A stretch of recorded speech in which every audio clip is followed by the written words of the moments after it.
ভরা বিয়ে বাড়ির মাঝখান থেকে আমার হাত ধরে টেনে নিয়ে যাচ্ছে মিস্টার আদ্রিয়ান আহমেদ আদিত্য। পুরো বিয়ে বাড়ির মানুষজন স্থির হয়ে তাকিয়ে আছে আমাদের দিকে, কেউ কিছু বলতে পারছে না। আমার আব্বু আম্মু আর ছোট ভাই সবাই শুধু তাকিয়ে আছে। আমার উঠবি সেও কিছু করতে পারছে না। সামান্য কিছু ফটোর পাওয়ার এত হতে পারে জানা ছিল না আমার। আজকের এই পরিস্থিতির জন্য শুধুমাত্র আমি দায়ী। আমার জন্যই এইরকম একটা পরিস্থিতি সৃষ্টি হলো। সেদিন যদি ছবিগুলো না তুলতাম তাহলে আজ এগুলো কিছুই হতো না। আদ্রিয়ান আহমেদ আদিত্য এমন নয় যে মানুষটাকে আমি চিনি না। একটা সময় ছিল যখন আমি এই মানুষটাকে পাগলের মতো ভালোবাসতাম। তার অবহেলা অপমান সবকিছু সহ্য করেও তাকে পাগলের মতো ভালোবেসেছিলাম আমি। কিন্তু সেদিনের তার দেওয়া কঠিন অপমান আমি মরে গেলেও তার কিছু যায় আসে না, এটা জানার পর আর তার দিকে ফিরেও তাকাতে ইচ্ছে করেনি আমার। তার থেকে সরে এসেছি আমি। প্রায় 1 মাস হয়ে গেছে তার মুখটাও আমি দেখিনি। কিন্তু এইভাবে আমার বিয়ের মাঝখানে এসে এইভাবে জোর জবরদস্তি করে বিয়ে করে নিবে, এটা আমার কল্পনার বাহিরে ছিল। রাগ হচ্ছে ভীষণ।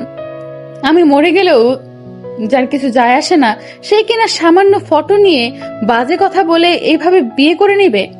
কিছুক্ষণ আগে কাজী আমায় কবুল বলতে বলবে এমন সময় আদিত্য তার সাঙ্গপাঙ্গ নিয়ে বিয়ে বাড়িতে উপস্থিত হলো। তাকে দেখে রীতিমতো চোখ রসগোল্লা হয়ে গেল আমার। আদিত্য আমার সামনে এসে বলল, ডার্লিং, এইভাবে বিয়ে করে নিলে কিভাবে হবে? আদিত্যর কথা শুনে আমি জাস্ট হা হয়ে তাকিয়েছিলাম। বলতে কি চাইছে উনি? এমন সময় আব্বু এসে আদিত্যের সামনে দাঁড়িয়ে বলল, তোমার সাহস তো কম নয়, আমার মেয়ের বিয়েতে এসে এভাবে কথা বলছো? শ্বশুর মশাই, এত কথা কেন বলছেন বলুন তো? আর আমি আপনার মেয়েকে বিয়ে করব? আমায় রেখে অন্য ছেলের সাথে বিয়ে কি করে দেন আপনি? একদম বাজে কথা বলবে না। আদিত্য আব্বুর কাজ দেখে হেসে বলল, কুল ডাউন শ্বশুর মশাই। আপনার মেয়ে আমায় ভালোবাসে। আমরা একসাথে অনেকটা সময় কাটিয়েছি। এখন ওই সময়গুলোতে আমরা কি কি করেছি এটা আপনাকে হয়তো ভালোভাবে বোঝাতে হবে না। আর এখন আপনি আমায় রেখে অন্য ছেলের সাথে বিয়ে কি করে দেন? এমন সময় আমার উডবি রাসেল এসে বলল, তোর সাহস তো কম নয়, আমার উডবিকে নিয়ে বাজে মন্তব্য করছিস। সাথে সাথে আদিত্যের মাথা গরম হয়ে গেল। আদিত্য রেগে বলল, একদম তুই তোকারি করবে না। এই বলে আদিত্য কতগুলো ফটো বের করে রাসেলের হাতে দিল আর বলল, এইগুলো ভালো মতো দেখো আর বলো আমি মিথ্যা বলছি কিনা। রাসেল ফটোগুলো নিয়ে দেখতে শুরু করলো। আর ফটোগুলো এমন ছিল রাতের বেলা অনেকটা কাছাকাছি এসে দুজন মানুষের ছবি তোলা। একটার ভেতর তো আরো সে আদিত্যের গালে কিস করছে। এইসব ফটো দেখে রাসেল আর আব্বুর মাথা গরম হয়ে আসলো। আব্বু সব ফটোগুলো নিয়ে এসে আমার সামনে দাঁড়ালো, তারপর বলল, এসব কি দেখছি আমি আরশি? তুমি ছি ছি ছি ছি, তোমাকে আমার মেয়ে বলতেও ঘৃণা হচ্ছে, শেষে কিনা তুমি এই গুন্ডাটার সাথে। এই বলে যেই না আব্বু আমার গালে থাপ্পড় মারতে যাবে, সাথে সাথে আদিত্য এসে আব্বুর হাত ধরে বলল, এই ভুলটা একদম করবেন না শ্বশুর মশাই। আমি রেগে আদিত্যকে বললাম, আপনি কোন সাহসে আমার বাবার হাত ধরেন? কোনো অধিকার নেই আপনার। সাথে সাথে আদিত্য হেসে বলল, অধিকার লাগবে, ওয়েট। এই বলে আদিত্য আমার হাত ধরে টানতে টানতে বিয়ের আসরে নিয়ে গেল। তারপর কাজীকে বলল, কাদি সাহেব বিয়ে পড়াতে শুরু করুন। আদিত্যের কথা শুনে আমি হা হয়ে গেলাম। তারপর বললাম, আমি আপনাকে বিয়ে করব না। হুট করে আদিত্য আমার কানের কাছে ঝুঁকে বলল, আমি জানতাম ডার্লিং তুমি এমন কিছুই বলবে। চুপচাপ যা বলছি তাই করো, তা না হলে কি করবেন আপনি? তোমার পুরো পরিবারে লাশ বানিয়ে দিব। তুমি জানো এটা করতে আমার হাত কাঁপবে না। সাথে সাথে কালো অন্ধকারে ঢেকে গেল সব। আমি মিনতির স্বরে বললাম, প্লিজ এমনটা করবেন না। তাহলে যা বলছি তাই করো ডার্লিং। এমনটা কেন করছেন? বিনিময়ে আদিত্য কিছু বলল না। আদিত্যের কথা শুনে চোখ বেয়ে পড়লো পানি। আদিত্যের উপর ঘৃণা বেড়ে গেল আমার। শেষে কিনা কেউ কিছু বলতে পারলো না। সবাই আদিত্যের পাওয়ারকে ভয় পায়, তাই সবাই শুধু চুপচাপ তামাশা দেখছিল। কবুল বলার মাধ্যমে বিয়ে হয়ে গেল। সবাই শুধু অবাক হয়ে আমাদের কাহিনী দেখে মজা নিচ্ছিল। হঠাৎই আদিত্য বলে উঠল, তাহলে বিয়ের কাজ শেষ, এখন তাহলে যাওয়া যাক বউ। হা হয়ে শুধু আদিত্যের কাণ্ড দেখলাম আমি। এমন সময় আব্বু বুকে হাত দিয়ে বসে পড়লো নিচে। সাথে সাথে আমি দৌড়ে গেলাম আব্বুর কাছে। বাবা, অসুস্থ শরীর নিয়ে বাবা চেঁচিয়ে বলে উঠলো, একদম ওই মুখে আমাকে বাবা বলবে না। অপর্ণা, তুমি ওকে আমার চোখের সামনে থেকে চলে যেতে বলো, আমি ওর মুখ দেখতে চাই না। বাবা। চোখ বেয়ে পড়লো পানি। এদিকে বাবার অবস্থা খারাপ হয়ে যাচ্ছে। সাথে সাথে রাসেল দেখতে শুরু করলো আব্বুকে, কারণ ও একজন ডাক্তার। এমন সময় আদিত্য আমার হাত ধরে টানতে টানতে নিয়ে আসলো। আদিত্যের কাজে ঘৃণা রাগ দুটোই হচ্ছিল, কিন্তু কিছু করতেও পারছিলাম না। বর্তমানে আদিত্য আমার হাত ধরে গাড়িতে বসিয়ে দিল, তারপর নিজে ড্রাইভিং সিটে বসে গাড়ি চালাতে শুরু করলো। চোখ বেয়ে পড়ছে পানি, আর ভাবতে লাগলাম আজ থেকে ঠিক কয়েক মাস আগের কথা। ভার্সিটি শেষে হেঁটে বাড়ি ফিরছি আমি। এমন সময় দেখলাম আমায় দেখে কিছুটা দূরে আদিত্য গাড়ির পাশে হেলান দিয়ে দাঁড়িয়ে আছে। ওকে দেখেই মুখে হাসি ফুটে উঠল। আদিত্য হলো একজন বড় মাপের মাফিয়া, দেখতে অসম্ভব সুন্দর। উনি মাফিয়া হলেও মনটা খুব ভালো। উনি সেই সব মানুষদের সাথেই খারাপ আচরণ করেন যারা গরিব মানুষদের কাছ থেকে তাদের শেষ সম্বল কেড়ে নিয়ে নিজের নামে করে, কিন্তু কখনো প্রকাশ করে না। আর এসব দেখে আদিত্যের প্রতি ভালো লাগা থেকে ভালোবাসা চলে যাই আমি। বহুবার বলেছি আদিত্যকে ভালোবাসি, কিন্তু আদিত্য পাত্তা দেয়নি। নানাভাবে তাকে প্রপোজ করেছি, কখনো ফুল দিয়ে তো কখনো চিঠি দিয়ে, কিন্তু আদিত্য সেগুলো ঠিকমতো দেখেওনি। দেওয়ার সাথে সাথে ফেলে দিয়েছে। আদিত্যকে প্রথম টিভিতে দেখেই সেই লেভেলের ক্রাশ খাওয়া আমি, তারপর তার কাজ দেখে ফিদা। আদিত্য বলতে পাগল আমি, কিন্তু এই আদিত্য ঠিক মতো আমার দিকে তাকায়ও না পর্যন্ত। তারপরেও বেহায়া মনটা তার দিকেই এগিয়ে যায় বেশি। হুট করেই দৌড়ে আদিত্যের সামনে দাঁড়িয়ে বললাম, জানেমান, তুমি এখানে কি করছো? আমায় দেখে আদিত্য রেগে বলল, আবার তুমি? তোমার সমস্যা কি? কতবার বলেছি এসব ফালতু নাম দিয়ে ডাকবে না আমায়। আর তোমার কি আমায় দেখে ভয় হয় না? এই আদিত্যের নাম শুনে বড় বড় মন্ত্রীরা পর্যন্ত ভয় পায়, আর তুমি? এমন কেন করেন বলুন তো? আমি আপনাকে ভালোবাসি। ভালোবাসা? হাসলো আদিত্য, তারপর আমার পাশ কাটিয়ে চলে গেল আর বলল, নেক্সট টাইম যেন না দেখি তোমায়, একদম খুন করে দিব। সাথে সাথে ভেংচি কেটে বললাম, একদম খুন করে দিব ভালো না বাসলে। বিনিময়ে আদিত্য কিচ্ছু বলল না, গাড়ি করে চলে গেল। আর আমিও দীর্ঘশ্বাস ফেলে বলে উঠলাম, মিস্টার মাফিয়া, কবে যে তুমি আমায় ভালোবাসবা? তবে আমি জানি আজ নয় কাল ভালো তুমি আমাকেই বাসবে। এই ভেবে নাচতে নাচতে বাড়ির উদ্দেশ্যে রওনা হলাম আমি। রাত 8টা। বিছানায় শুয়ে আদিত্যের ছবির দিকে তাকিয়ে আছি আমি, আর ছবির সাথে কথা বলছি। মাফিয়া জানেমান, কবে যে তুমি বলবে, আরুষি আই লাভ ইউ? কাছে গেলে শুধু তোমার সমস্যা কি? আরে জানেমান, আমার সমস্যা কি জানো না তুমি? তুমি তোমায় আমি ভালোবাসি কেন বুঝতে পারো না তুমি? যেখানে আমার জন্য অর্ধেক ছেলেরা পাগল, সেখানে এই ছেলেটা আমায় পাত্তা দিচ্ছে না। দাঁড়াও, যেদিন তোমার সাথে বিয়ে হবে সব শোধ নিব আমি। হঠাৎই উঠে বসে ব্যালকনিতে গিয়ে দাঁড়িয়ে পড়লাম আমি। আকাশটা খুব সুন্দর। এমন সময় বিছানার ওপর ফোনটা বেজে উঠল। ফোনটা তুলে দেখলাম মিষ্টি, মাই বেস্ট। খুশি হয়ে ফোনটা তুলে বললাম, বল। মেলায় যাবি? এখন? হুম। আচ্ছা তুই বের হ, আমি তৈরি হয়ে আসছি।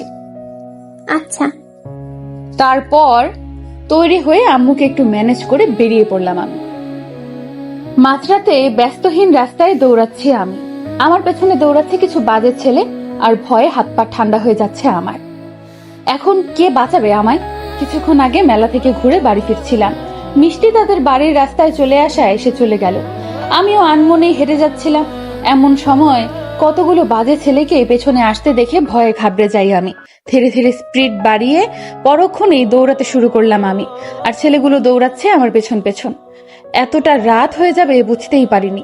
বর্তমানে দৌড়াচ্ছি আমি, এদিকে গাড়ির উপরে বসে লাগাতার বিড়ি খেয়ে চলেছে আদিত্য। তার পাশে তার বন্ধুরাও আছে। মাঝে মাঝে আদিত্য এমন করে মাঝরাতে ব্যস্তহীন রাস্তায় এসে বসে থাকে। কেন করে সেটা তার বন্ধুরা জানে না। ভয়ে কখনো জিজ্ঞেস করতেও পারে না। হাঁপাতে হাঁপাতে একটু দাঁড়িয়ে পড়লাম আমি। হঠাৎই সামনে আদিত্যকে দেখে নিমেষেই ভয় গায়েব হয়ে গেল আমার। এমন একটা মুহূর্তে আদিত্যের সাথে দেখা হয়ে যাবে সেটা ভাবতেই পারিনি। এমন সময় পেছনে এসে দৌড়ালো ছেলেগুলো। সাথে সাথে দৌড়ে গিয়ে আদিত্যের পেছনে গিয়ে দাঁড়ালাম আমি। তারপর হাঁপাতে হাঁপাতে বললাম, জানেমান, এত রাতে এইভাবে তোমার সাথে দেখা হয়ে যাবে এটা ভাবতেই পারিনি। প্লিজ ওই গুন্ডাগুলোর হাত থেকে বাঁচাও আমায়। এদিকে আদিত্য এত রাতে একটা মেয়েলি কণ্ঠ শুনে অবাক হয়ে আরেকবার সিগারেট টান দিয়ে মুখ থেকে ধোঁয়া উড়িয়ে সামনের দিকে তাকালো। আবারও আরশিকে দেখে কিছু বলল না সে। ওর পেছনে থাকা ছেলেগুলোকে দিকে শুধু একবার তাকালো। তারপর ওর বন্ধুদের একটা ইশারা করতে ওরা দ্রুত গতিতে আরশির পেছনের ছেলেগুলোর দিকে দৌড়ে দিল। আদিত্যের বন্ধুদের এভাবে দৌড়াতে দেখে বাজে ছেলেগুলো ভয়ে দৌড়ে পালালো। এদিকে আমি এইভাবে ছেলেগুলোকে দৌড়াতে দেখে খুশি হয়ে বললাম, থ্যাংক ইউ জানেমান। আমার কথা শুনে আদিত্য গাড়ি থেকে নেমে এসে বলল, এত রাতে এখানে কি করছো? ও কিছু না, একটু বান্ধবীদের সাথে মেলায় ঘুরতে এসেছিলাম। এমন সময় আদিত্যের বন্ধুরা এসে বলল, ভাই সবগুলো ভয়ে পালিয়ে গেছে। ছেলেটির কথা শুনে আমি খুশি হয়ে বললাম, চলে গেছে, খুব ভালো। তা তোমরা এত রাতে কি করছো এখানে? ওহ কিছু না ভাই, একটু হাঁটতে বেরিয়েছিলাম। ও গাড়ি করে হাঁটতে বেরিয়েছে? সাথে সাথে আদিত্য রেগে গিয়ে বলল, এত বক বক না করে বাড়ি যাও। এত প্রশ্ন কেন তোমার? না মানে এমনি জিজ্ঞেস করছিলাম। তারপর চুপ করে দাঁড়িয়ে পড়লাম আমি। আমাকে এইভাবে দাঁড়িয়ে থাকতে দেখে আদিত্য ধমক দিয়ে বলে উঠল, কি হলো? কথা কি কানে যাচ্ছে না? সাথে সাথে আমি নেকা কান্না দিয়ে বললাম, একা যাব না, আমার বাড়ি পৌঁছে দাও জানেমন। কি মাথা নষ্ট হয়ে গেছে তোমার? আমার মাথা ঠিকই আছে, তোমারটা গেছে। দেখেছো একটু আগে কতগুলো বাজে ছেলে পিছু নিয়েছিল, কোথায় বলবে তোমায় পৌঁছে দেই আমি? তা না। আমার কথা শুনে আদিত্য কিছু একটা ভেবে রাশেদকে বলল, রাশেদ তুই গিয়ে ওকে ওর বাড়ি পৌঁছে দিয়ে। ও কেন যাবে, তুমি যাবে জানেমন। আচ্ছা চলো জানেমন, আমরা একসাথে হেঁটে বাড়ি যাই। আমার কথা শুনে আদিত্য চোখ গরম করে তাকালো আমার দিকে, কিন্তু পাত্তা দেয় কে। হুট করে আদিত্যের হাত ধরে হাঁটা শুরু করলাম আমি। সাথে আদিত্যের বন্ধুরাও ছিল, কেউ কিছু বলল না। আদিত্য নীরবতায় চলল। হাঁটতে হাঁটতে আদিত্যের হাত ধরে বলছি, জানেমন, আমরা বিয়ের পর এভাবে রোজ রাতে ঘুরতে বের হব, ঠিক আছে? তারপর এত এত পিক তুলবো, তারপর সেগুলোর অ্যালবাম তৈরি করে বাড়ির দেয়ালে সাজিয়ে রাখবো, ঠিক আছে? আমার মতো আমি বকবক করে চলেছি, আর আদিত্য তার মতো চুপ করে হেঁটে চলেছে আর বিড়ি টেনে চলেছে। হুট করেই দাঁড়িয়ে পড়লাম আমি। তারপর আদিত্যের কাছ থেকে বিড়ি হাতে নিয়ে মাটিতে ফেলে দিয়ে বললাম, আমি এত বকবক করছি আর তুমি আছো একটা ডোন্ট কেয়ার ভাব নিয়ে যাচ্ছ। হুট করেই আদিত্য আমার হাত চেপে ধরে তার কাছে এনে রেগে গিয়ে বলল, তোমার সমস্যা কি বলো তো? সারাদিন শুধু বক বক করো আর তোমায় আমি বিয়ে করব না।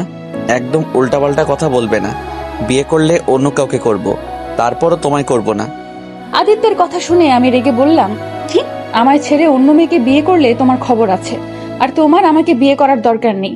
বিয়ে আমি তোমায় করব। এই বলে হুট করে আদিত্যের পকেট থেকে তার ফোনটা বের করে উড়াধুরা ছবি তোলা শুরু করে দিলাম আমি। কেন করলাম জানা নেই আমার, তবে ভালো লাগছিল।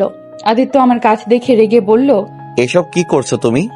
তুমি যাতে আমায় ছেড়ে অন্য কাউকে বিয়ে করতে না পারো তার ব্যবস্থা করছি। এই বলে আদিত্যের খুব কাছে ছবি তোলা শুরু করে দিলাম আমি। আমার কাজে আদিত্য বিরক্ত হয়ে তার ফোনটা নেওয়ার জন্য লাফালাফি শুরু করলো, কিন্তু আমি দেব না। এক পর্যায়ে আদিত্যের গালে কিস করে বসলাম, আর তার হাতের মোবাইলের ক্যামেরা অন থাকায় ভুলক্রমে ক্লিক হয়ে যায় আর ফটো উঠে যায়। হুট করে এমন কিছু হবে সেটা হয়তো আদিত্য আমি কেউই বুঝতে পারিনি। আদিত্য তার ফোনটা হাতে নিয়ে চেঁচিয়ে বলল, এসব কি করলে তুমি, বেয়াদব মেয়ে? আদিত্যের ধমকে কেঁপে উঠলাম আমি। পরক্ষণেই কিছু না ভেবে দৌড়ে আদিত্যের কাছ থেকে চলে আসলাম আমি। জানি ওখানে থাকা মানেই বিপদ। একটু বেশি বাড়াবাড়ি হয়ে গেছে। বেশি বার বেড়ে গেছে মেয়েটার। ইচ্ছে করে কি কিছু করেছি কি? আর আদিত্য রাগে গজগজ করতে করতে চলে গেল আর হাজারটা গালি দিতে লাগলো। বাড়ি এসে সোজা দৌড়ে রুমে গিয়ে দরজা বন্ধ করে দিয়ে জোরে জোরে শ্বাস ফেলতে লাগলাম আমি। পরক্ষণে মুচকি হেসে আমি ঘুম। এভাবেই কাটছিল আমার দিন। প্রতিদিন বিভিন্নভাবে আদিত্যকে বিরক্ত করি, নানাভাবে জ্বালাতন করি, আর আদিত্য শুধু আমাকে ইগনোর করতো আর অপমান করতো। কখনো না কখনো আদিত্য আমাকে ভালোবাসবেই। আমার প্রতি একটু হলেও ফিলিংস ছিল আদিত্যের। কিন্তু তার এই ধারণা ভুল প্রমাণিত হলো সেদিন। আজকে ভার্সিটির নবীন বরণ অনুষ্ঠান, এই বছরে যারা নতুন ভার্সিটিতে ভর্তি হয়েছে তাদের জন্য, আর আমি সিনিয়র হওয়ার জন্য তার দায়িত্ব আমার উপরেও পড়েছে। আজকে সবাই শাড়ি পরে ভার্সিটি যাবে, আমিও যাব ভাবতেই খুশি খুশি লাগছে খুব। শাড়ি বরাবরই ফেভারিট আমার। একটা কলা পাতা রঙের শাড়ি পরে নিলাম, চুলগুলো খুলে দিলাম, চোখে হালকা কাজল, হালকা মেকআপ দিয়ে আমি তৈরি। এমন সময় রুমে আসলো মিষ্টি, ও শাড়ি পরেছে। তারপর দুজনেই খুশি হয়ে চলে গেলাম ভার্সিটিতে।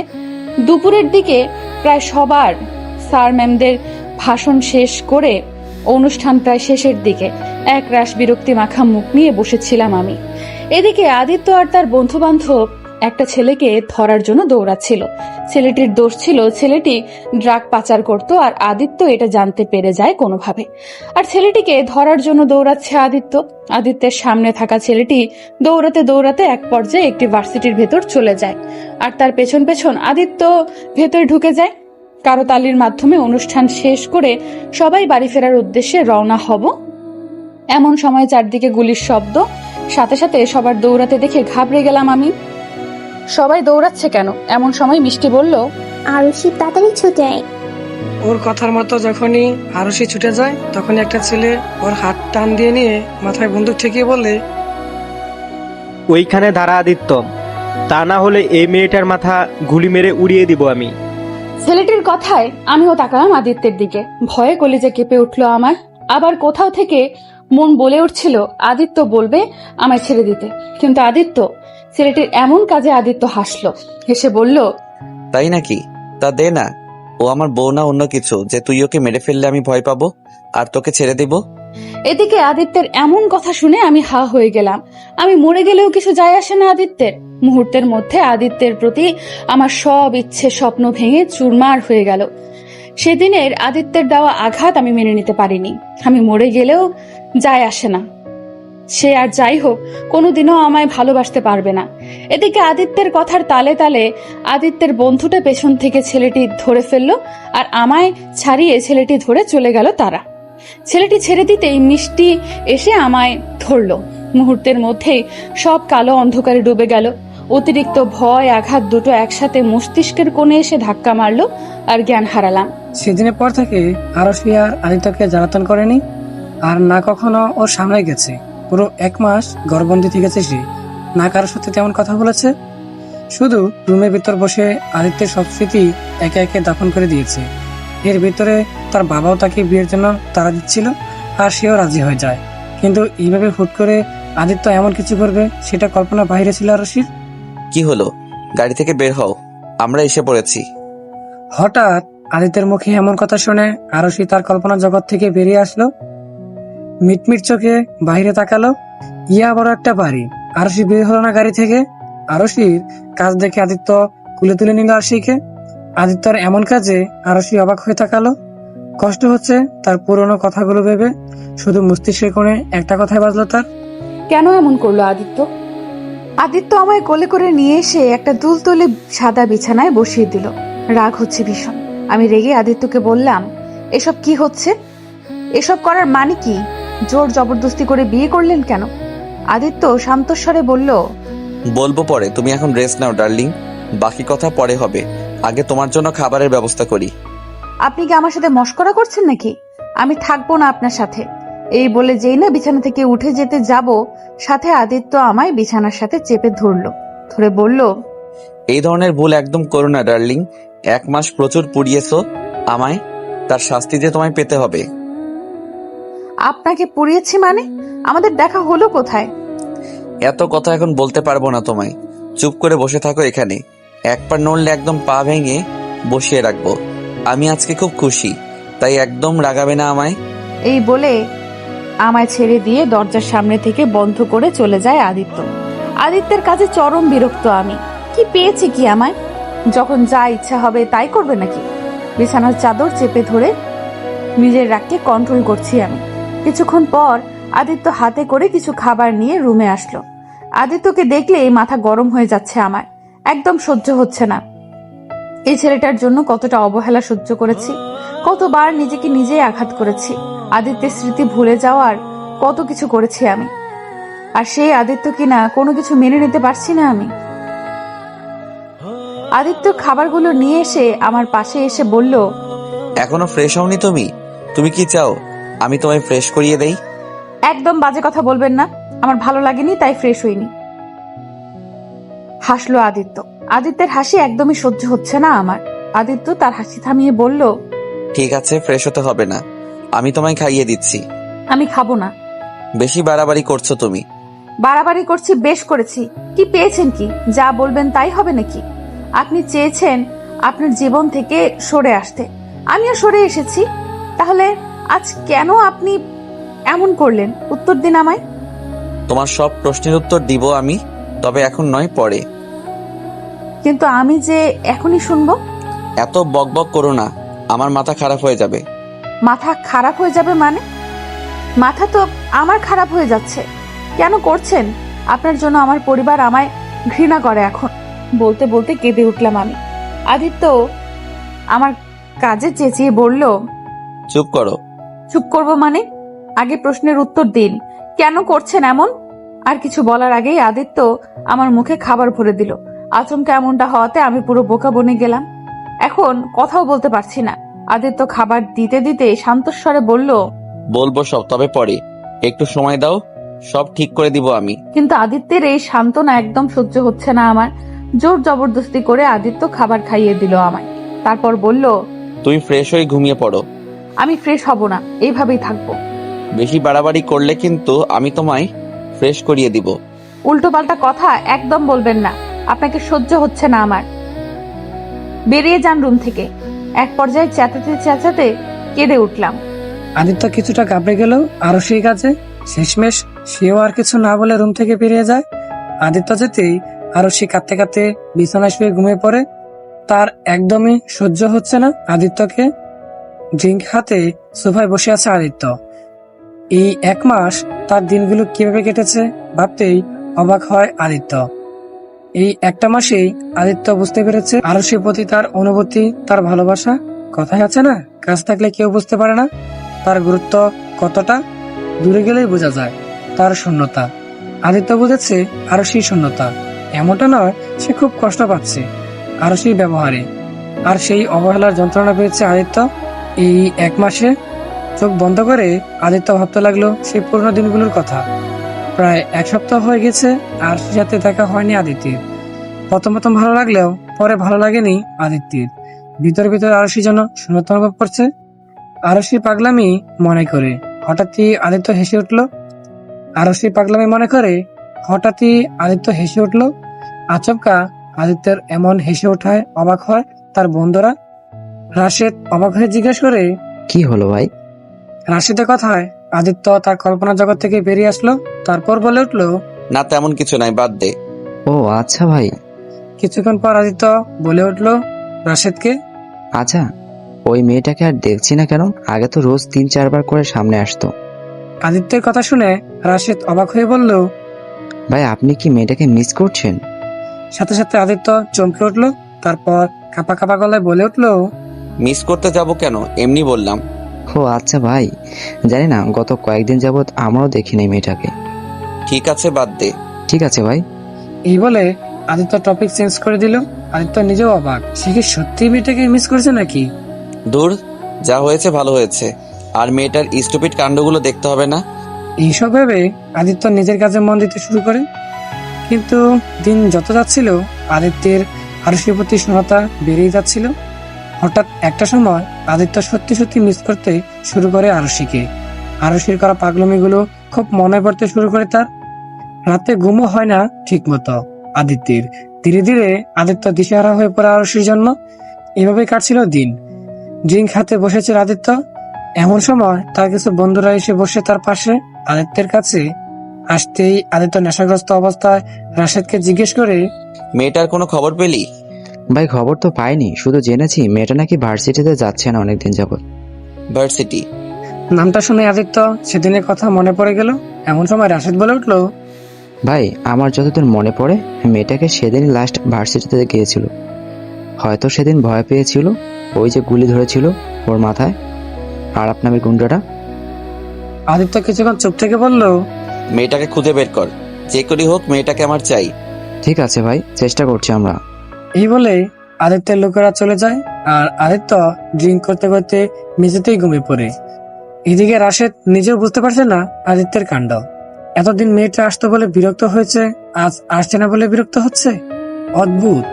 পরের দিন রাশেদের ডাকে ঘুম ভাঙে আদিত্যের ঘুম ভাঙতেই রাশেদ অবাক হয়ে বলল, ভাই আপনি কি সারা রাত মেঝেতে ঘুমিয়েছিলেন নাকি?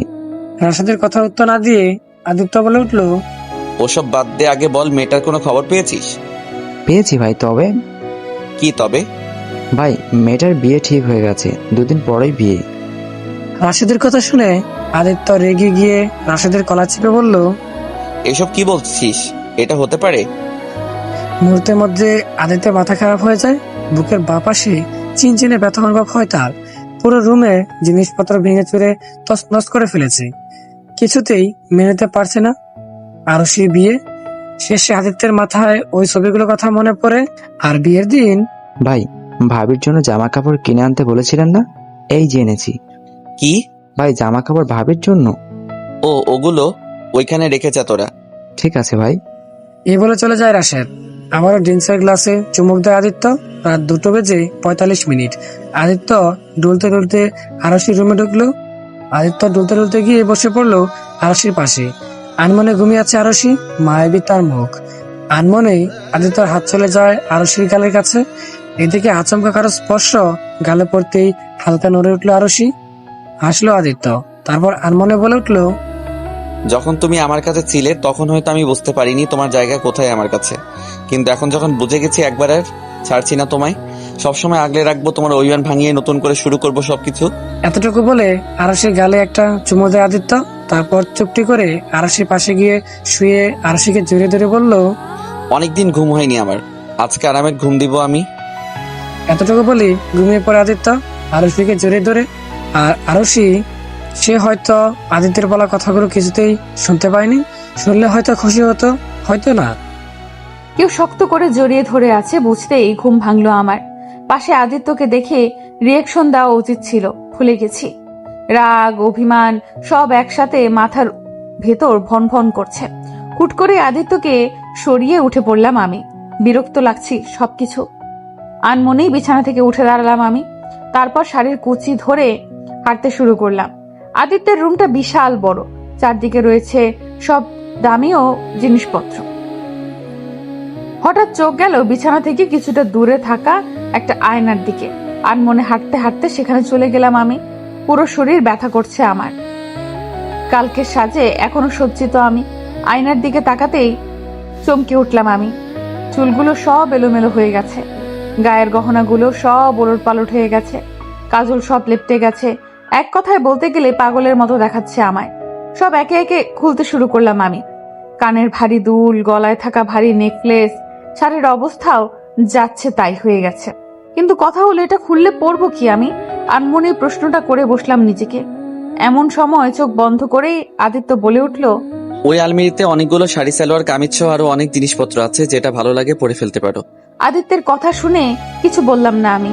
এই মুহূর্তে কোনো কিছু বলার মুডে নেই আমি।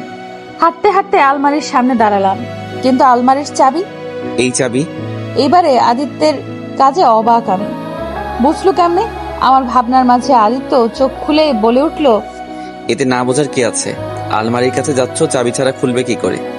আদিত্যের প্রশ্নের উত্তর না দিয়েই হাত থেকে চাবিটা নিয়ে নিলাম আমি। তারপর আলমারি খুলতেই চোখ বড় বড় হয়ে গেল। এত জামা কাপড়! তাদের মাঝখান থেকে একটা রেড কালারের শাড়ি নিয়ে চোখ গেল কেমন। আনমনেই ওটা হাতে নিয়ে চলে গেলাম ওয়াশরুমে। এদিকে আদিত্য হাসলো, তারপর আবার চোখ বুজে নিল সে। হঠাৎই কারো চেঁচানোর শব্দ শুনে লাফিয়ে উঠলো আদিত্য।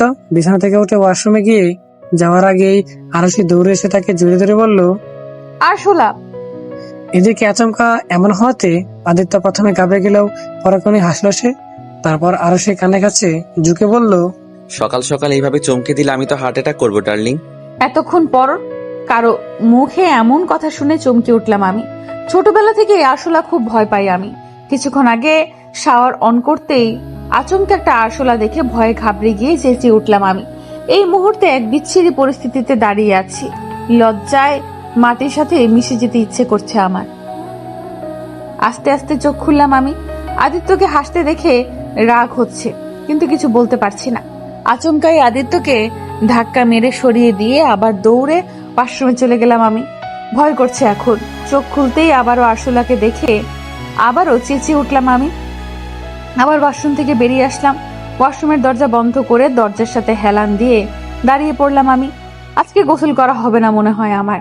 এদিকে আমার কাণ্ড দেখে আদিত্য হাসতে হাসতে শেষ। কি করব কিছু বুঝতে পারছি না। আমি চেঁচিয়ে বলে উঠলাম, এত হাসার কি আছে? আদিত্য তার হাসি থামিয়ে বলল, হাসবো না? আদিত্যের মতো একজন সাহসী ছেলের বউ হয়ে তুমি কিনা সামান্য আরশোলা দেখে ভয় পাচ্ছ? ওভাবে তাকানোর মতো কিছু বলিনি। তবে যাই বলো, আরশোলাকে একটা ধন্যবাদ দেওয়া উচিত। ধন্যবাদ দিবেন মানে? এটাকে তো ধরে এনে পিটানো উচিত। হাসলো আদিত্য। কিছুক্ষণের জন্য হলেও আদিত্যের হাসির দিকে চোখ আটকে গেল আমার। কি সুন্দর হাসি! ছেলেটা এত সুন্দর কেন? হঠাৎই আবার পুরনো কথা ভেবে রাগ উঠলো আমার। একটু গম্ভীর গলায় বললাম, হাসা শেষ হয়ে গেলে এখন বলা হোক আমি গোসল করব কোথায়? আমার কথা শুনে আদিত্য তার হাসি থামিয়ে উঠে দাঁড়িয়ে আমার দিকে এগোতে লাগলো।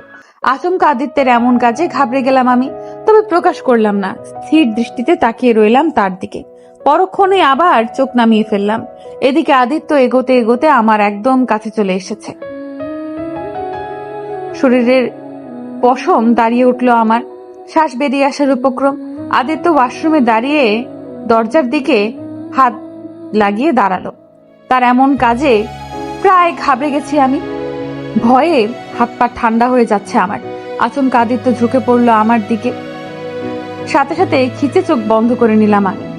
তারপর আরো সে কানে কাছে ঝুঁকে বলল, এইভাবে ভেজা অবস্থায় সামনে আসলে নিজেকে কন্ট্রোল করা যে দায় হয়ে দাঁড়াবে সুন্দরী। আদিত্যের মুখে এমন একটা কথা শুনে পুরাই শক্ট খেলাম আমি। এতক্ষণ পরে মনে পড়েছে যে আমি ভিজে গিয়েছিলাম। ছি ছি ছি, কি বিচ্ছিরি একটা অবস্থা। আমি রাগী লুক নিয়ে আদিত্যের দিকে তাকালাম। ইচ্ছে করছে শালার মাথাটা বাড়ি মেরে ভেঙে দেই। হুট করে আদিত্য ওয়াশরুমের দরজা খুলে ভেতরে ঢুকে পড়লো। আশপাশে তাকিয়ে কোথাও আরশোলা না দেখে বলে উঠলো সে, চলে গেছে, এখন গোসল করে নাও। আদিত্যের কথা শুনে আদিত্যের পেছন থেকে টিপ টিপ চোখে তাকালাম আমি আশেপাশে। সত্যিই নেই। কি বাজে আরশোলা মাইরি! উফ, বাঁচা গেল। তারপর আর কি, আদিত্য চলে গেল। আমিও ওয়াশরুমের দরজা বন্ধ করে দিলাম। এদিকে আদিত্য হাসতে হাসতে শেষ। আসলেই পাগলি একটা। বিকেলে আনমনে বেলকনির রেলিং ধরে দাঁড়িয়ে আছি আমি। কষ্ট হচ্ছে খুব। পরিবারের সবাই আমাকে ঘৃণা করছে। কোথাও না কোথাও এসবের জন্য আমিই দায়ী। কিন্তু এখনো বুঝলাম আদিত্য এমন কিছু কেন করলো। এই প্রশ্নটা মাথা খারাপ করে দিচ্ছে আমার। এমন সময় আকাশে কালো মেঘ এসে ঢেকে দিল পুরো শহরটা। আকাশের গর্জন করছে, হয়তো তুমুল বেগে বৃষ্টি হবে। হঠাৎই মনে পড়ে গেল এই বৃষ্টির দিনে ছোট ভাইয়ের সাথে করা দুষ্টু মিষ্টি মজাগুলো। ছাদে উঠে লাফালাফি দিনগুলো সত্যিই খুব সুন্দর ছিল। ভেবে দীর্ঘশ্বাস ফেললাম আমি। কিছুক্ষণের মধ্যেই মেঘের কোল থেকে বৃষ্টি পড়তে শুরু করলো।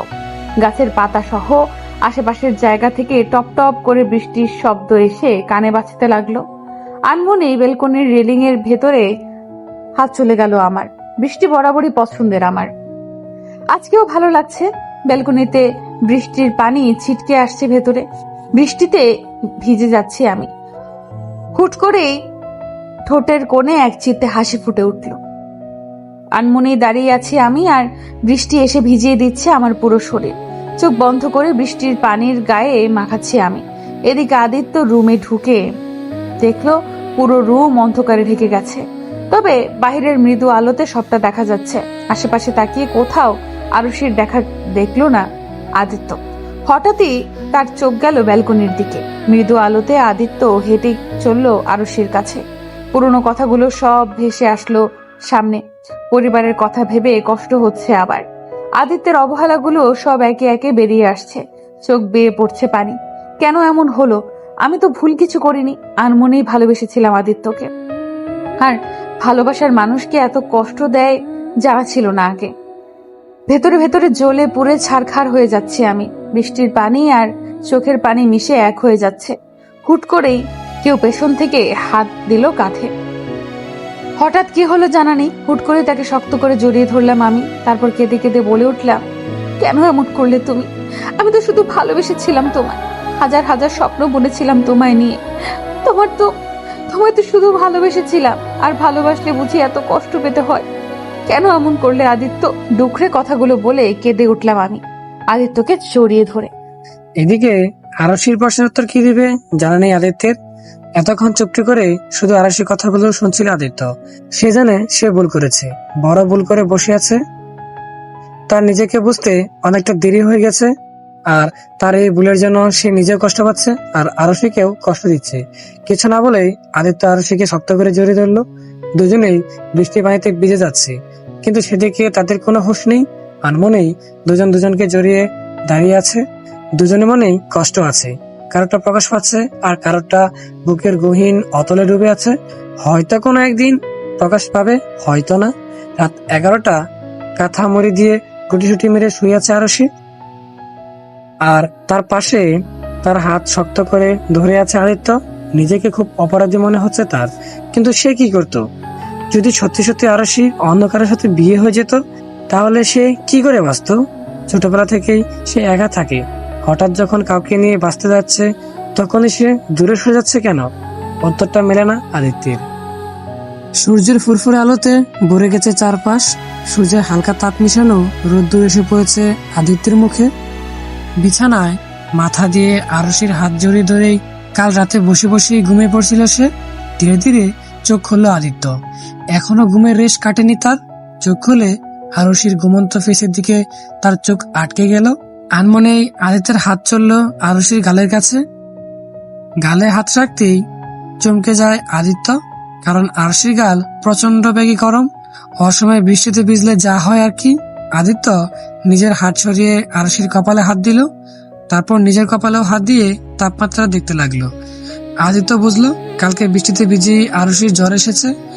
আদিত্য বিছানা থেকে উঠে একটা বাটিতে করে পানি নিল, তারপর শুকনো কাপড় ভিজিয়ে আরশির কপালে জলপট্টি দিতে লাগলো। তারপর নিজের ফোনটা বের করে ডাক্তারকে কল করলো। কিছুক্ষণের মধ্যে ডাক্তার চলে আসলো। আরশিকে দেখে কিছু ওষুধের নাম লিখে দিল, আর কয়েক ঘন্টা পর মাথায় জলপট্টি দিতে বলল। আদিত্য তার লোকেদের বলে ওষুধ আনিয়ে নিল। টিপ টিপ চোখ মেলে তাকালাম আমি। অসম্ভব ক্লান্ত লাগছে, চোখ দিয়ে মনে হচ্ছে পানি পড়ছে আপনা আপনি। চোখ দুটো জ্বলছে ভীষণ।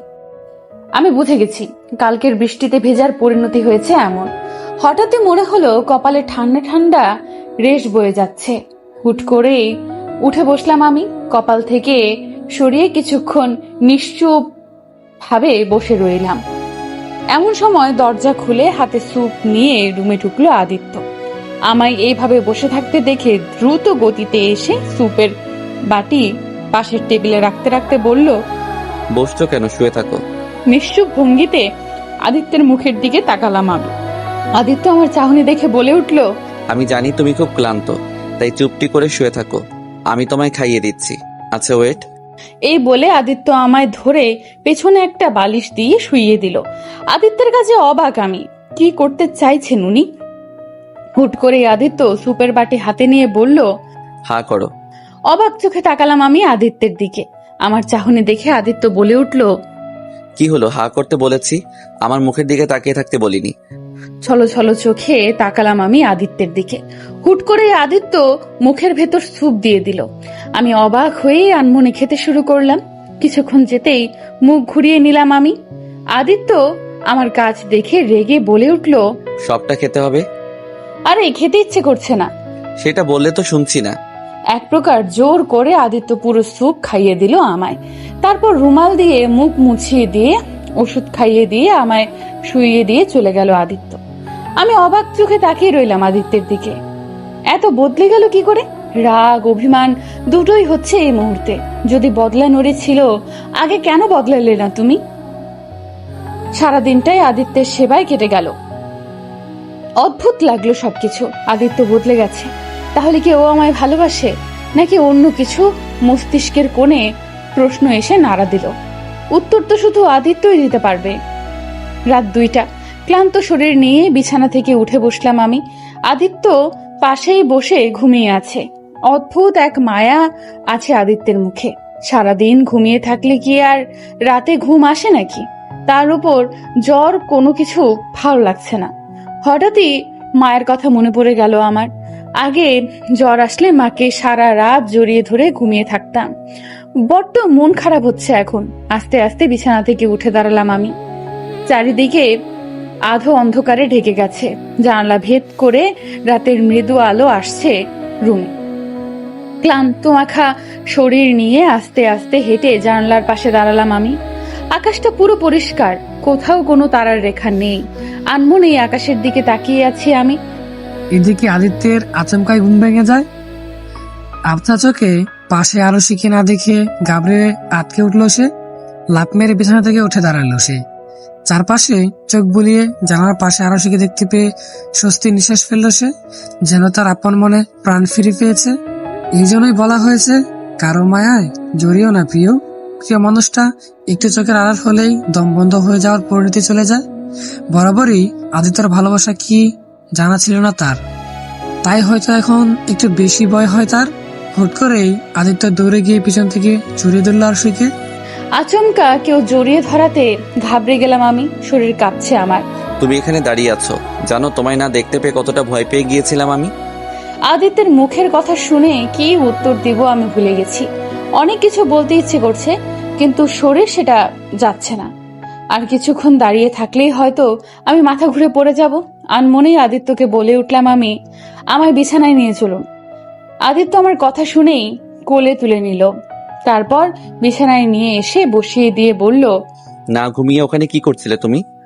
ভালো লাগছে না আমার, ঘুমাবো আমি। বিনিময় আদিত্য কিছু বলল না। আরশিকে চুপটি করে বিছানায় শুয়ে দিল সে। কষ্ট তারও হচ্ছে। আরশি বলা কথাগুলো তার হৃদয়কে ক্ষত বিক্ষত করে দিচ্ছে। তারপরও কিছু বলতে পারছে না, কারণ এটা তার প্রাপ্য। কিছুক্ষণের মধ্যেই আরশি ঘুমিয়ে পড়লো। আদিত্য আরশি মাথায় হাত বোলাতে বোলাতে সেও ঘুমিয়ে পড়লো। মাঝখানে কেটে গেল অনেকগুলো দিন। এই কয়েকদিন আদিত্য অনেক যত্ন নিয়েছে আরশির। সারাদিন রাত আরশি সুস্থতার জন্য সব করে গেছে সে। এখন আরশি পুরোপুরি সুস্থ। আদিত্য ভেবেছে আজকে আরশিকে তার মনের কথা বলে দিবে। তারপর আরশি যা করে তার বিশ্বাস আরশি তাকে ক্ষমা করে দিবে, সব আবার আগের মতো করে ফেলবে। একগুচ্ছ গোলাপ কিনে গাড়ি ড্রাইভ করছে সে। মনটা ফুরফুরে লাগছে তার। অনেকদিনের ইচ্ছে আজ পূরণ করে ফেলবে সে। বিছানায় বসে আছি আমি, হাতে ফোন। উদ্দেশ্য হলো বাড়িতে একটা ফোন করা। কতদিন হয়ে গেছে বাড়ির কারোর সাথে না কথা হয়েছে না দেখা হয়েছে। খুশি মনে ফোনটা তুলে বাড়িতে একটা ফোন করলাম আমি। প্রথম কলে কেউ ফোন তুলল না। আবারও ফোন করলাম আমি। ওপাশ থেকে এসে ছোট ভাই রুহান ফোন ধরে বলল, হ্যালো। আমি খুশি হয়ে বললাম, ভাই আমার, কেমন আছিস তুই? তুমি কেন ফোন দিছো আপু? রুহানের কথা বুকের ভেতর ঠক করে উঠলো আমার। আমি শান্ত মনে বলে উঠলাম, ভাই এমন ভাবে কেন কথা বলছিস? আম্মুকে ফোন দে। তোমার জন্য আব্বু আম্মুকে অনেক মেরেছে, তুমি এমন কেন করলে? রুহানের কথা শুনে কষ্ট হচ্ছে এখন। আমি কাঁদতে কাঁদতে বলে উঠলাম, বিশ্বাস করো ভাই, আমি কিচ্ছু করিনি। এমন সময় রুহানের কাছ থেকে ফোন নিয়ে আব্বু ধমকের স্বরে বলে উঠল, কোন সাহসে তুমি আমাদের ফোন দিয়েছো? তোমাকে বলে দিয়েছি না আমাদের কাছে তুমি মৃত। আর কিছু বলা বা শোনার আগে আব্বু ফোনটা কেটে দিল। উপাস থেকে আরশি বেশ কয়েকবার হেলো করলেও কেউ শুনল না তার আর্তনাদ। আরশি কাঁদতে কাঁদতে বলে উঠল, কি করে বোঝাই তোমাদের, আমি কিচ্ছু করিনি। চেঁচিয়ে কাঁদতে লাগলো আরশি। বিছানা চাদর উলট পালট করে ফেলছে সে। যন্ত্রণায় বুক ফেটে যাচ্ছে তার। ছোট ভাইও তার সাথে খারাপ ব্যবহার করেছে, যেটা মোটেও মেনে নিতে পারছে না আরশি। এদিকে কিছুক্ষণ পর আদিত্য রুমে ঢুকে রুমের অবস্থা দেখে চমকে উঠলো সে। আরশির সামনে গিয়ে বলল, ভালোবাসি তোমায় আমি। আদিত্যের কথা শুনে রেগে যায় আরশি। আদিত্যের কলার চেপে ধরে চেঁচিয়ে বলে উঠলো সে, এমন কেন করছেন আপনি? আপনার জন্য আজ আমার এই অবস্থা। কে বলেছিল এইভাবে বিয়ে করতে? শুধুমাত্র আপনার জন্য আজ আমার পুরো পরিবার ঘৃণা করছে। কেউ আমার সাথে কথা পর্যন্ত বলতে চাইছে না। কি ভুল ছিল আমার? আপনি চেয়েছিলেন আমি আপনার লাইফ থেকে সরে যাই, সরে এসেছি, তাহলে কেন এমন করলেন? বলতে বলতে ডুকরে কেঁদে দেয় আরুষি। আদিত্য হুট করেই বলে ওঠে, ভালোবাসি তোমায় আমি। আদিত্যের কথা শুনে হাসলো আরশি। তারপর বলে উঠল, ভালোবাসেন? হাসালেন তো মিস্টার আদ্রিয়ান আহমেদ আদিত্য। আপনার মুখে ভালোবাসার কথা মানায় না। যে আমার মৃত্যুর কথা শুনে ভয় পায় না, সে আর যাই হোক আমায় ভালোবাসতে পারে না। কেন বুঝতে পারছো না আমি সত্যি কথা বলছি? আপনাকে আমার কিচ্ছু বোঝাতে হবে না, বেরিয়ে যান রুম থেকে। আমার আপনাকে সহ্য হচ্ছে না, বেরিয়ে যান বলছি। আমার কথাটা তো শোনো। আমি আপনার কোনো কথাই শুনতে চাই না, বেরিয়ে যান। আদিত্য আর কিছু বলতে পারলো না, রুম থেকে বেরিয়ে যায় সে। আর আরশি চেঁচিয়ে কেঁদে উঠলো। ভুল করেছে সে, আদিত্যর মতো একটা মানুষকে ভালোবেসে। আরশি বলা কথাগুলো এসে ছুরির মতো আঘাত করেছে আদিত্যর বুকে। না সে কিছু বলতে পারছে, না সহ্য করতে পারছে। আদিত্য একটা রুমে এসে সজোরে গোলাপ ফুল ছিটকে ফেলে দিল। অনেকগুলো ড্রিঙ্কের বোতল নিয়ে বসে পড়লো নিচে। তারপর একটা ছবির দিকে তাকিয়ে বলে উঠলো সে, কেন সবসময় আমার সাথে এমনটা হয় মা? যখনই ভাবি নিজেকে গুছিয়ে নিব, তখনই কেন সবকিছু এলোমেলো হয়ে যায়? কেন? কথাগুলো বলতে বলতে ড্রিঙ্ক করছে আদিত্য। তার যে খুব কষ্ট হচ্ছে, বুকের ভিতর ছারখার হয়ে যাচ্ছে। অন্ধকার রুমে লাগাতার ড্রিঙ্কস করে যাচ্ছে আদিত্য। চোখ পুরো লাল বর্ণ ধারণ করেছে, তার নেশা হয়ে গেছে প্রচুর। তারপরও আদিত্য ড্রিঙ্কস করা থামাচ্ছে না, কারণ তার কষ্ট কমছে না। একের পর এক মদের বোতল খালি করছে সে। এক পর্যায়ে নিচে শুয়ে পড়ে আদিত্য। বিছানায় অগোছালো অবস্থায় শুয়ে আছি আমি।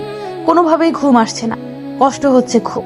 একদিকে আদিত্য, অন্যদিকে পরিবার, দুই দিকেই কষ্ট দিচ্ছে আমায়। আচ্ছা, আদিত্য তো বলছে আমায় ভালোবাসে, তাহলে আমি কেন এখন মেনে নিতে পারছি না তাকে? ভালো লাগছে না কিছু। পুরো পরিবার কষ্ট পাচ্ছে শুধুমাত্র আদিত্যের জন্য। এটাই হয়তো ওকে মেনে না নেওয়ার প্রথম কারণ আমার। হুট করেই বিছানা থেকে উঠে দাঁড়ালাম আমি। ঘড়ির দিকে তাকাতেই 2:02। রাত তো অনেক হয়েছে, তাহলে ঘুম কেন আসছে না আমার? হঠাৎই কি মনে করে বিছানা থেকে উঠে দরজার কাছে চলে গেলাম আমি। আস্তে আস্তে দরজা খুলে ফেললাম আমি। অবাক, দরজা খোলা ছিল নাকি? হুট করে এই রুম থেকে বাইরে বেরিয়ে আসলাম আমি। পুরো বাড়ি অন্ধকারে ডুবে আছে, কিন্তু হালকা মৃদু আলোতে সবই দেখা যাচ্ছে। চারপাশে ঘুরে ঘুরে তাকালাম, কিছু একটা খটকা লাগছে। বাড়িতে কেউ নেই নাকি? হঠাৎ করে আদিত্যের কথা মাথায় আসলো আমার। ধীরে ধীরে সিঁড়ি বেয়ে নিচে নামলাম আমি। আচমকে একটা রুম থেকে কিছু একটা পড়ার শব্দ পেতেই পুরো কেঁপে উঠলাম আমি। মনে হলো কাঁচ ভাঙলো। কাপা কাপা শরীর আর একরাশ ভয় নিয়ে একটা রুমের দিকে পা বাড়ালাম আমি। কেন জানি না কি হলো, একমাত্র না দেখতে পারলে কিন্তু শান্তি পাবো না আমি। হাতের মোবাইলটা লাইট অন করে সেদিকে পা বাড়ালাম আমি। এতক্ষণ মনেই ছিল না আমার হাতে ফোন আছে। স্তব্ধ হয়ে দাঁড়িয়ে পড়লাম আমি রুমটার দরজার সামনে, কারণ সামনে আদিত্যের হাত বেয়ে টপ টপ করে রক্ত পড়ছে। আদিত্যের এমন কাজ দেখে বুকের ভেতর ধক করে উঠলো আমার। কোনো কিছু না ভেবেই দৌড়ে চলে গেলাম আমি আদিত্যের সামনে। তারপর আদিত্যকে ধরে বলে উঠলাম আমি, আদিত্য, এগুলো কি করেছেন আপনি? বিনিময়ে আদিত্য কিচ্ছু বলল না। ও হয়তো শুনতেই পায়নি আমার কথা। আদিত্যের জবাব না পেয়ে আবারও ডাকলাম আমি। এবার উত্তর দিল না আদিত্য। মনে মনে প্রচন্ড রাগ হচ্ছে আমার। হুট করে আদিত্যের শার্টের কলার চেপে ধরে বলে উঠলাম আমি, আদিত্য, এগুলো কি করছেন আপনি? হাত বেয়ে রক্ত পড়ছে তো। মিনমিনিয়ে চোখে তাকালো আদিত্য আমার দিকে, কিন্তু কিছু বলল না আদিত্য। শুধু তাকিয়ে রইলাম। কি হলো, কথা বলছেন না কেন? এসব কি করছেন আপনি? হুট করে আদিত্য আমার হাত ধরে দিল টান। আচমকে এমনটা হওয়াতে আমি ঘাবড়ে গিয়ে পড়লাম আদিত্যের বুকে। নিঃশ্বাস বন্ধ হয়ে আসছে আমার। এসব কি করছেন আপনি? ছাড়ুন আমায়। তুমি খুব খারাপ।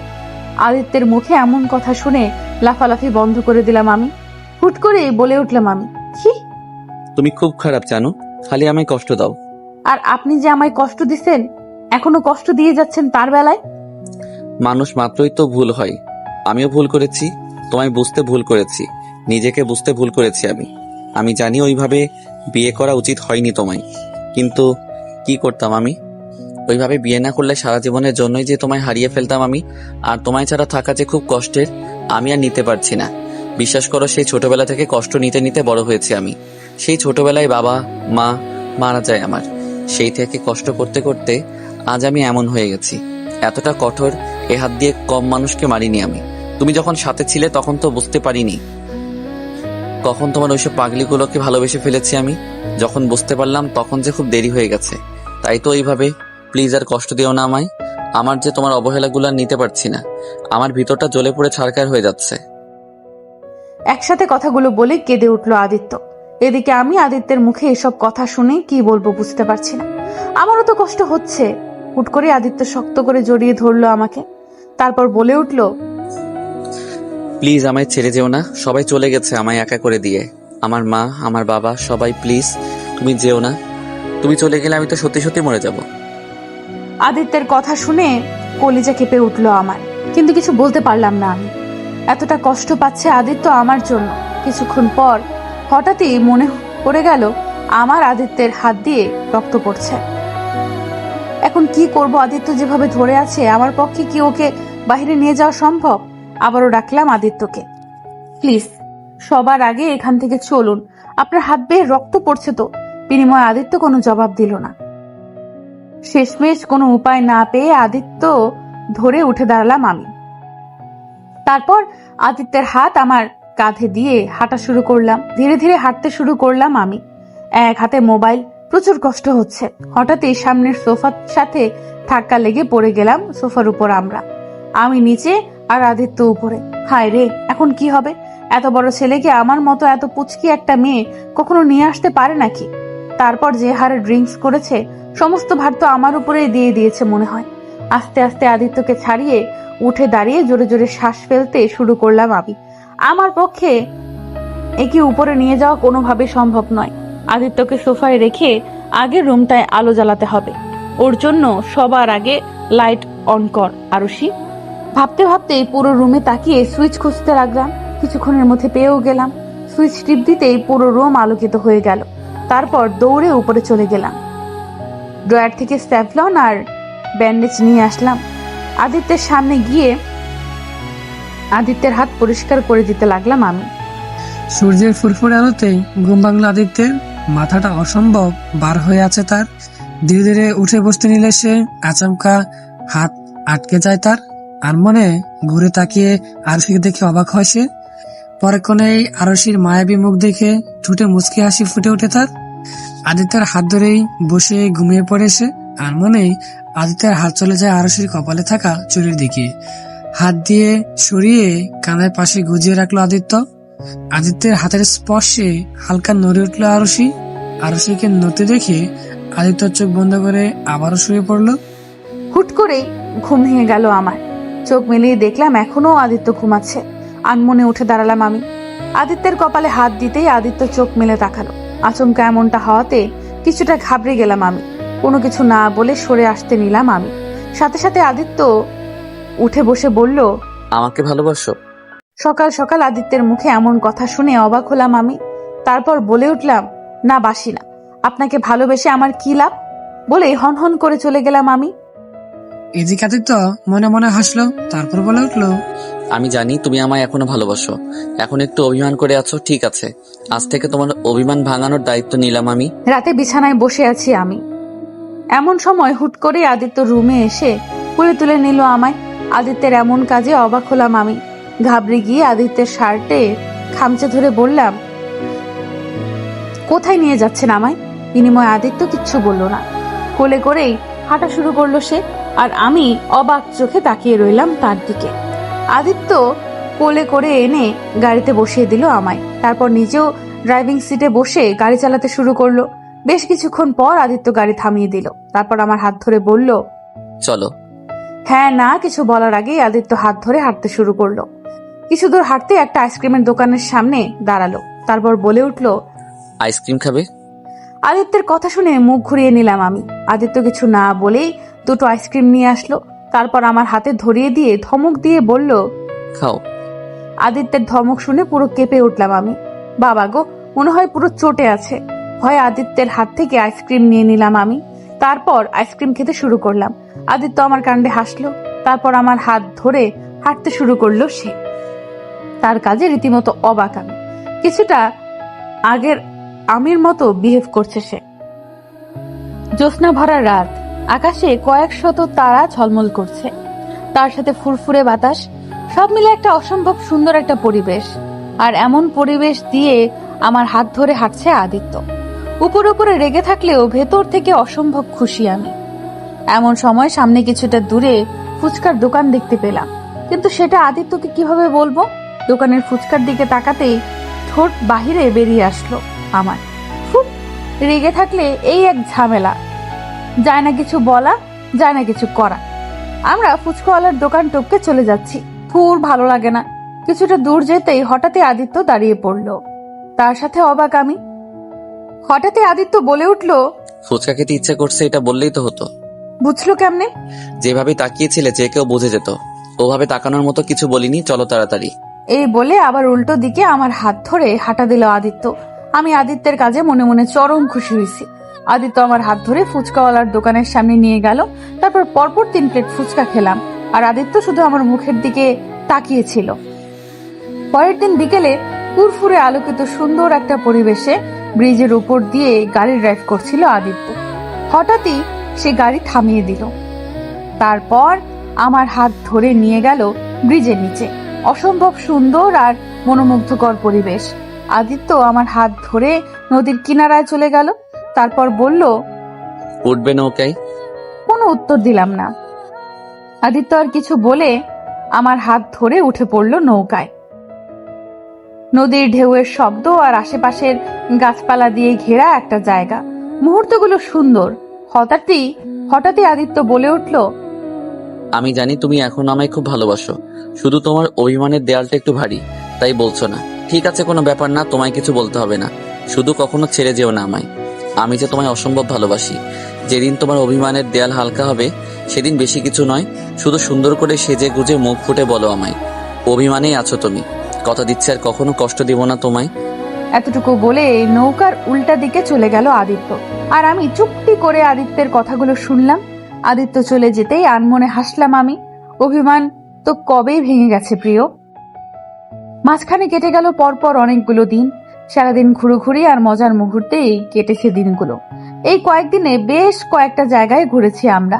দিনের বেলা নদীর কিনারায় ঢেউয়ের হাতছানি, আর রাতের বেলা আকাশের জল করা তারা চাঁদের সংমিশ্রণে করা হাসি। সব মুহূর্তগুলোই একদম হৃদয়ে গাঁথা থাকবে। সকালের ফুরফুরে আলোতে ঘুম ভাঙলো আমার। পাশে আদিত্য এখনো ঘুমিয়ে আছে। আনমনে হাসলাম আমি। আদিত্য অনেক বদলে গেছে। সত্যিই খুব সুন্দর ছিল বিগত দিনগুলি। আনমনেই আমার হাত চলে গেল আদিত্যের কপালে। অসম্ভব সুন্দর লাগছে তাকে। কপালের সাথে আটকে থাকা চুলগুলিতে অসম্ভব মানিয়েছে তাকে। ছেলেদের এত সুন্দর হলে চলে নাকি? আনমনে হাসলাম আমি। তারপর বিছানা থেকে উঠে সোজা চলে গেলাম ওয়াশরুমে। আজকে খুবই খুশি লাগছে। ওয়াশরুম থেকে বের হতেই দেখলাম আদিত্য উঠে গেছে। কিছু না বলেই রুম থেকে বেরিয়ে গেলাম আমি। ব্রেকফাস্ট শেষ করে আদিত্য চলে গেল তার কাজে, আর আমি সারা দিন শুধু ঘরে থাকি। বিকেলে ঘুরতে বের হই। আজকে ভেবে রেখেছি আদিত্যের সাথে আর রাগারাগি করব না। আজকেই বাড়ি ফিরলে তার সব অভিমান ভেঙে নতুন করে সব শুরু করব আমরা। তারপর পরিবারের সাথেও আবার সব ঠিক করে নেব। আমি জানি আব্বুকে সব বুঝিয়ে বললে ঠিক আমাদের মেনে নেবে। আজকে খুব সুন্দর করে সেজে গুজিয়ে আদিত্যর সামনে দাঁড়িয়ে বলে উঠবো, আমি অভিমানেই আছো তুমি, আর আমার সেই অভিমানের দেওয়াল ভেঙে নতুন করে তৈরি করব আদিত্য আরুষির নতুন জীবন। আর থাকবে না কোনো কষ্ট, আর থাকবে না কোনো যন্ত্রণা। আজকে আদিত্য তোমায় বলে দিব তোমায় যে ভালোবাসি খুব। এসব ভাবতে ভাবতেই আনমনে হেসে উঠলাম আমি। তারপর সিঁড়ি বেয়ে উপরে চলে আসলাম। দুপুর 2টা। শাওয়ার নিয়ে এসেছি, অনেকক্ষণ হয়েছে।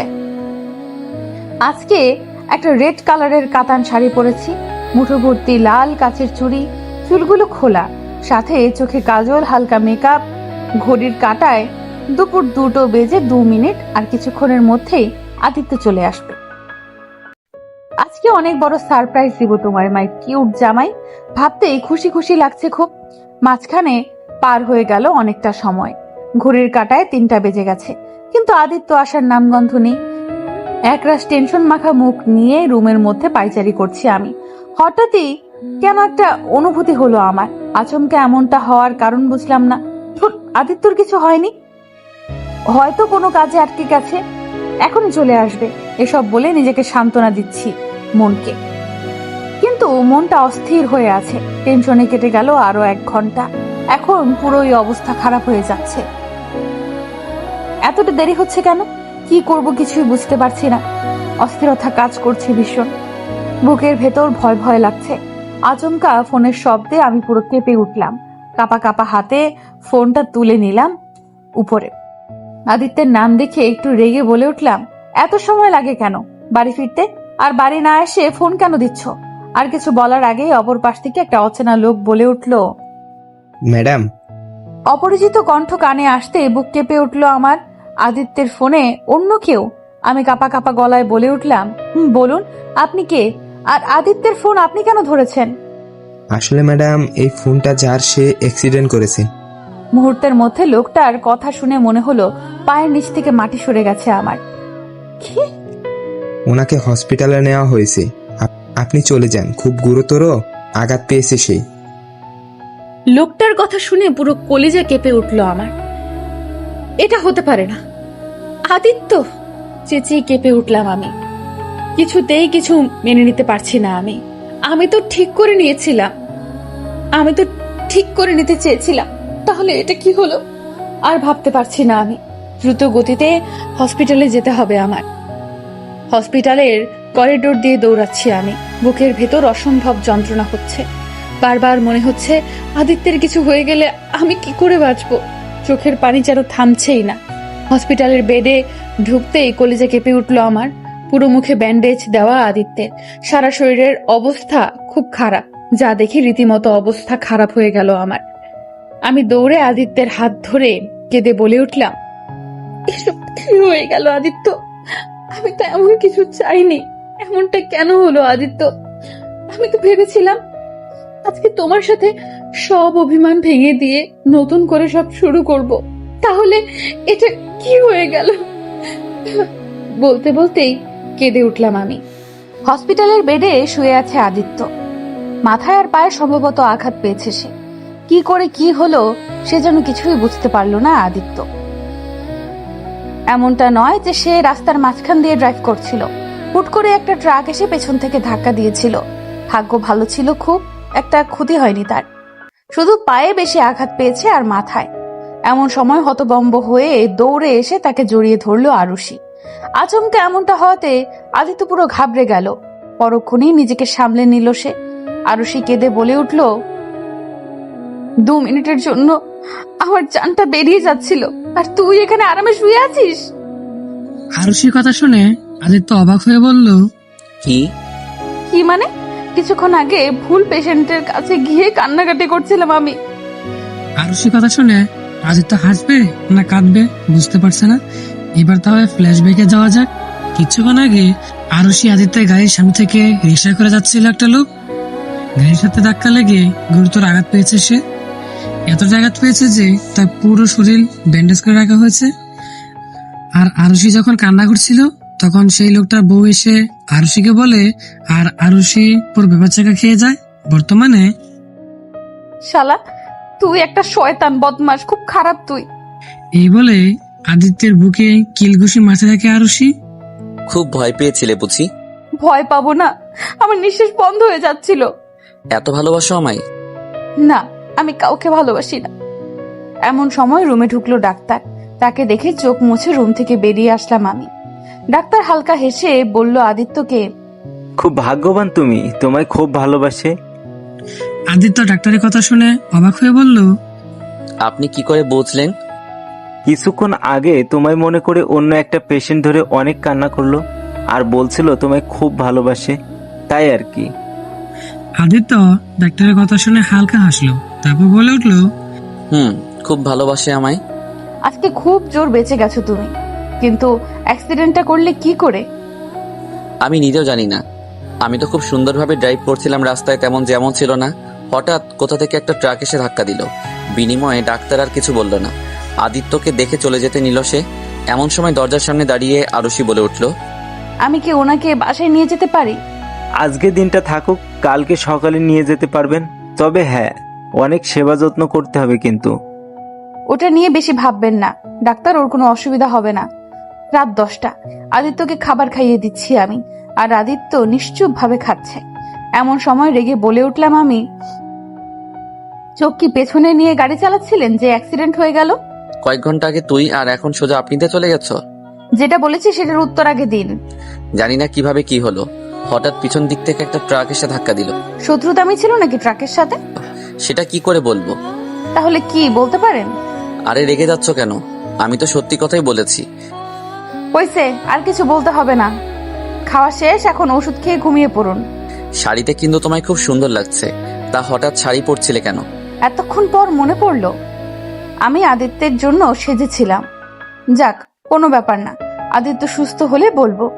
এসব ভেবে আদিত্যকে বলে উঠলাম আমি, এমনিই পড়ছিলাম। এতটুকু বলে হনহন করে চলে আসলাম আমি। এদিকে আদিত্য আর কিছু না ভেবে চুপচাপ শুয়ে পড়ল সে। ভোরের আলোতে ঘুম ভাঙলো আদিত্যের।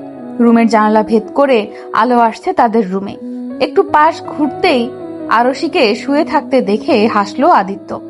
তারপর তার হাত দিয়ে আরশির কপালের চুলগুলো সরিয়ে দিল। এক দৃষ্টিতে তাকিয়ে আছে আদিত্য আরশির দিকে। মায়াবী ফেস, চোখে কাজল লেগে আছে লেপটে, চুলগুলো এলোমেলো ভাবে উঠছে। এই মুহূর্তে আরশি অগোছালো থাকলেও আদিত্যের কাছে থেকে অসম্ভব সুন্দর লাগছে। আসলে কাউকে ভালোবাসলে যে সে যেভাবেই থাকুক না কেন সব সময় ভালো লাগে তাকে, যেমনটা আদিত্যের কাছে আরুষিকে লাগছে। হালকা নড়ে উঠল আরুষি, কারণ সকালের রোদ এসে পড়ছে আরুষির মুখে। আদিত্য তার বাম হাতটা একটু উপরে উঠালো, যার ফলে আরুষির মুখে এসে পড়ল আদিত্যের হাতের ছায়া। হালকা ছায়া পড়তেই আরুষি আরাম করে আবার ঘুমিয়ে পড়ল। ঘড়িতে সকাল 10:30। আদিত্যকে বাড়ি নিয়ে যাওয়া হবে এখন। আদিত্যের খবর শুনে তার বন্ধুরা বেশ কয়েকবার এসেছে তাকে দেখতে। এখন আবার আসবে আদিত্যকে নিয়ে যেতে। হসপিটালের সব বিল মিটিয়ে আদিত্য নিয়ে বসানো হলো গাড়িতে। তার সাথে বসেছে আরুষি, আর গাড়ি ড্রাইভ করছে রাশেদ। আদিত্যের পেছনে আছে আরো 3টে গাড়ি যাচ্ছে তাদের সাথে। সবাই আদিত্যের অ্যাক্সিডেন্ট নিয়ে চিন্তিত। সবাই ভাবছে হুট করে কি এমনটা হলো। বেশ কতক্ষণ পর আদিত্যের গাড়ি এসে থামলো আদিত্যের বাড়ির সামনে। আদিত্য পায়ে ব্যথা থাকায় আরুষি আর রাশেদ ধরে নিয়ে যাচ্ছে আদিত্যকে। আদিত্যকে নিয়ে বসানো হলো সোফায়। তারপর আদিত্যের সাথে কতক্ষণ কথা বলে চলে যায় রাশেদ। রাত 8টা, সারাদিন সোফায় থাকলেও এখন আদিত্যকে রুমে নিয়ে যেতে হবে। কিন্তু কথা হলো, সে কি পারবে একা নিয়ে যেতে, তাও সিঁড়ি বেয়ে উপরে? এসব ভাবনা বাজেই আদিত্য বলে উঠলো, এতে ভাবার কি আছে, আমায় কোলে করে নিয়ে চলো। আপনি রাশেদ ভাইকে ফোন করে আসতে বলুন। ও, এখন আসতে পারবে না? আদিত্যের কথা শুনে অবাক হয়ে বললাম আমি, কেন? ও ওর গার্লফ্রেন্ডের সাথে বিজি আছে। কি রাশেদ ভাইয়ের গার্লফ্রেন্ড আছে? আরো কিছু হবে না, আমায় ধরো আর চলো। দেয়ালের সাথে চেপে ধরে দাঁড়িয়ে আছে আদিত্য, আর আমি একদম অপ্রস্তুত অবস্থায় তাকিয়ে আছি আদিত্যের দিকে। আদিত্যকে রুমে নিয়ে আসতে গিয়ে এমন একটা পরিস্থিতিতে পড়তে হবে বুঝতেই পারিনি। তবে এই পরিস্থিতি তৈরির জন্য আমি নিজেই দায়ী। কিছুক্ষণ আগে আদিত্যকে ধরে সিঁড়ি বেয়ে উপরে নিয়ে আসতে আসতে রুমে ঢুকতেই আমি নিজের পায়ে পেঁচিয়ে পড়ে যেতে নিলে সাথে সাথে আদিত্য আমায় ধরে দেয়ালের সাথে ধরলো। আচমকে এমনটা হওয়াতে পুরোই ঘাবড়ে গেলাম আমি। সাথে সাথে আদিত্যকেও ধরে নিয়েছি আমি। বর্তমানে আদিত্য আমায় ধরে আছে। আদিত্যের ভারী নিঃশ্বাস এসে পড়ছে আমার মুখে। বুকের ভেতর দগদগ করছে আমার। হঠাৎ করে এতটা কাছে আসায় আমি পুরো অপ্রস্তুত হয়ে পড়েছি। আদিত্য আমার মুখের দিকে তাকিয়ে বলে উঠল, তোমার ঠোঁটে মিষ্টি হাসি আমার প্রিয় সখী। হুট করে আদিত্যের মুখে এমন কথায় হকচকিয়ে উঠলাম আমি। কোনো কিছু না বলে আদিত্যকে ছাড়িয়ে বসিয়ে দিলাম বিছানায়। আদিত্য আমার কাজে কিছু বলল না, চুপ করেই রইল। আদিত্যের নিশ্চুপতা বলে দিচ্ছে সে অভিমান করেছে। মাঝখানে কেটে গেল পুরো 1 মাস 10 দিন। এখন একদম আগের মতো সুস্থ হয়ে গেছে আদিত্য। এই 1 মাস 10 দিনের বদলে অনেক কিছু আরশি হয়তো বলেননি আদিত্যকে। সে ভালোবাসে তাকে, কিন্তু রাগ করে আর কথা বলেনি।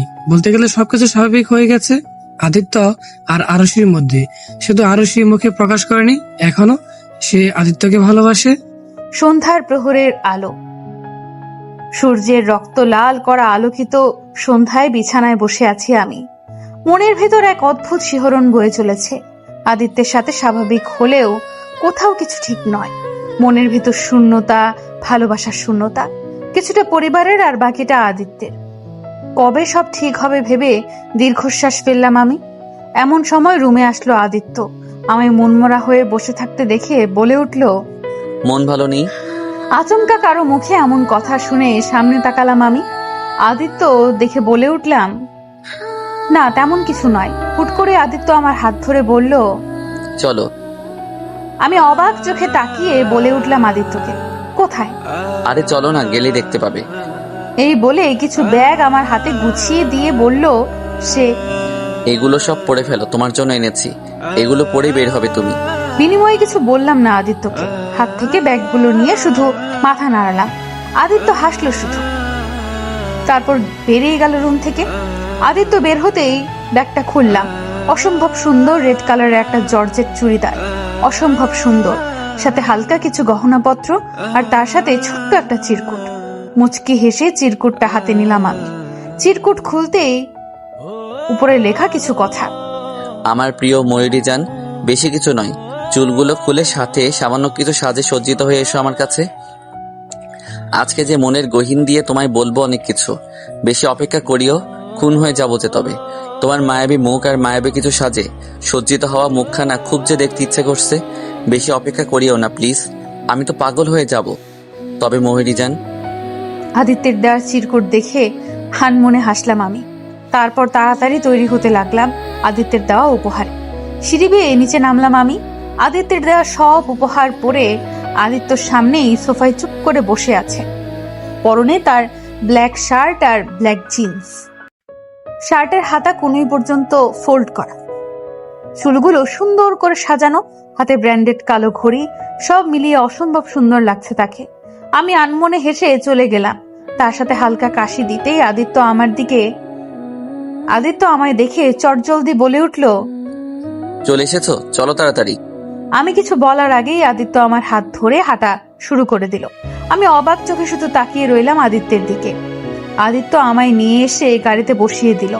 তারপর আদিত্য ড্রাইভার সিটে বসে গাড়ি চালাতে শুরু করলো। তারপর আমাদের গাড়ি থামলো একটা 20 তলা উঁচু বিল্ডিং এর নিচে। আদিত্য গাড়ি থেকে নেমে বলে উঠলো আমায়, নামো। আমিও কিছু না ভেবে নেমে পড়লাম। আদিত্য আমার হাত ধরে হাঁটা শুরু করলো। আলোকিত ছাদের উপর দাঁড়িয়ে আছে আমি আর আদিত্য। অসম্ভব সুন্দরভাবে সাজানো ছাদটি, চারদিকে লাইটিং করা, আশেপাশে লাল রঙের লাভের বেলুন দিয়ে সাজানো। নিচেও চারদিকে ছড়িয়ে ছিটিয়ে পড়ে আছে লাভ বেলুন। ছাদের রেলিং গুড়িয়ে রয়েছে মোমবাতি। উপরে উঠছে আকাশ ভরা ফানুস। এক কথায় বলতে গেলে অসম্ভব সুন্দর করে সাজানো হয়েছে ছাদটি। আমি পুরো অবাক হয়ে তাকিয়ে আছি চারদিকে সৌন্দর্য দেখে। আচমকা আদিত্য একটা বেলুন হাতে তুলে দিল। আমি অবাক হয়ে তাকালাম বেলুনটির দিকে, কারণ বেলুনটির উপরে লেখা সরি। হুট করে আদিত্য বসে পড়লো নিচে, তারপর বলে উঠলো সে। রাতের আকাশের জ্যোৎস্না ভরা আলো, চারদিকে শীতল মেশানো মিষ্টি বাতাস বইছে। শরীরের পুরো শিরা থেকে উপশিরাগুলো প্রসারিত হয়ে যাচ্ছে। 20 তলা উঁচু বিল্ডিং এর উপরে বসে আদিত্য বলে উঠল, ময়ূরী জান, তোমায় আমি নিজের থেকেও বেশি ভালোবাসি।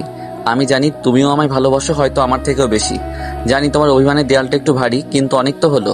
আর কত ময়ূরী জান, তোমার অবহেলাগুলো যে আমায় তিলে তিলে শেষ করে দিচ্ছে। প্লিজ আর কষ্ট দিও না আমায়, আর তুমিও কষ্ট পেও না।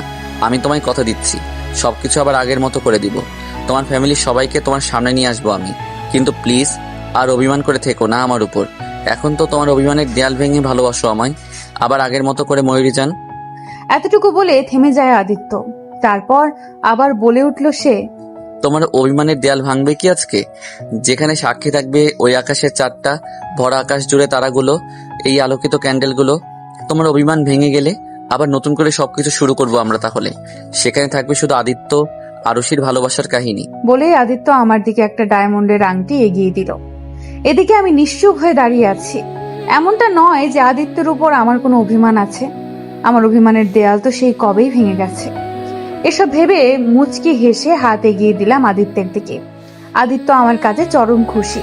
সেও মুচকি হেসে আংটি পরিয়ে দিল আমার হাতে। আদিত্য উঠে দাঁড়াতেই জাপটে জড়িয়ে ধরলাম আমি আদিত্যকে। কতদিনের পূর্ণ বাসনা পূরণ হলো আজ। আমি খুশি হয়ে আদিত্যকে বলে উঠলাম, আমার অভিমানের দেওয়াল অনেক আগেই ভেঙে গেছে আমার কিউট জামাই। হয়তো এই দিনের অপেক্ষায় এতদিন বলতে পারিনি, আজই বলছি তোমায় প্রিয়, আমার অভিমানে আছো তুমি। আর তোমায় আমি নিজের থেকেও বেশি ভালোবাসি। আগেও বেসেছি, এখনো বাসবো, আর সারা জীবনই বেসে যাব। আদিত্যর আরশির কথা খুব মনে হলো। তারপর দুজনকে খুব শক্ত করে জড়িয়ে ধরল। আর আজ থেকেই পূর্ণতা পাবে আদিত্য আরশি ভালোবাসা। আর তাদের এই পূর্ণতা পাওয়া ভালোবাসার সাক্ষী হিসেবে রইল এই 20 তলা উঁচু বিল্ডিং আর আকাশ ভরা তারাচাঁদ আর আদিত্যের সাজানো ক্যান্ডেলগুলো। পরের দিন রান্নাঘরে দাঁড়িয়ে আছি আমি, উদ্দেশ্য হচ্ছে রুটি আর আলু ভাজি রান্না করব। আজকে খুব খুশি আমি। এখন শুধু আব্বু আম্মু মেনে নিলেই সব ঠিক হয়ে যাবে। তারপর সবাই মিলে একসাথে উফ কি মজা হবে, এসব ভাবছি আর ময়দা মাখছি। এমন সময় পিছন থেকে মুখে ময়দা মেখে দিল কেউ। আচমকা এমনটা হওয়াতে আমি পুরো ঘাবড়ে গেলাম। পরক্ষণেই পেছন ঘুরে আদিত্য দেখে বলে উঠলাম, এটা কি হলো? কিছু হলো, তোমায় একটু ভালোবাসলাম আর কি। ও, ময়দা মুখে মাখিয়ে দিয়ে ভালোবাসা, ঠিক আছে তাহলে আমিও একটু দেই। এই বলে পুরো 2 হাত ভর্তি করে ময়দা নিয়ে নিলাম। আদিত্য তা দেখে বলে উঠলো, এই না না, মাই জামাই, মাখতে তো হবেই, ভালোবাসতে হবে না? এই নিয়ে আমাদের দুজনের মধ্যে ছোটাছুটি শুরু হয়ে গেল।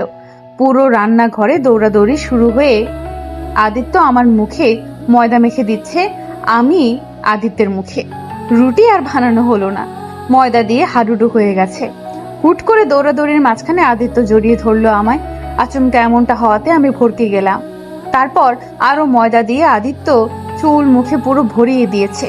এদিকে আদিত্য আমার কাজে কোনো রিয়াকশন দিল না, শুধু নিশ্চুপ ভাবে তাকিয়ে আছে আমার দিকে। আদিত্যের এমন কাজ দেখে আমি পুরো হাবলার মতো তাকালাম।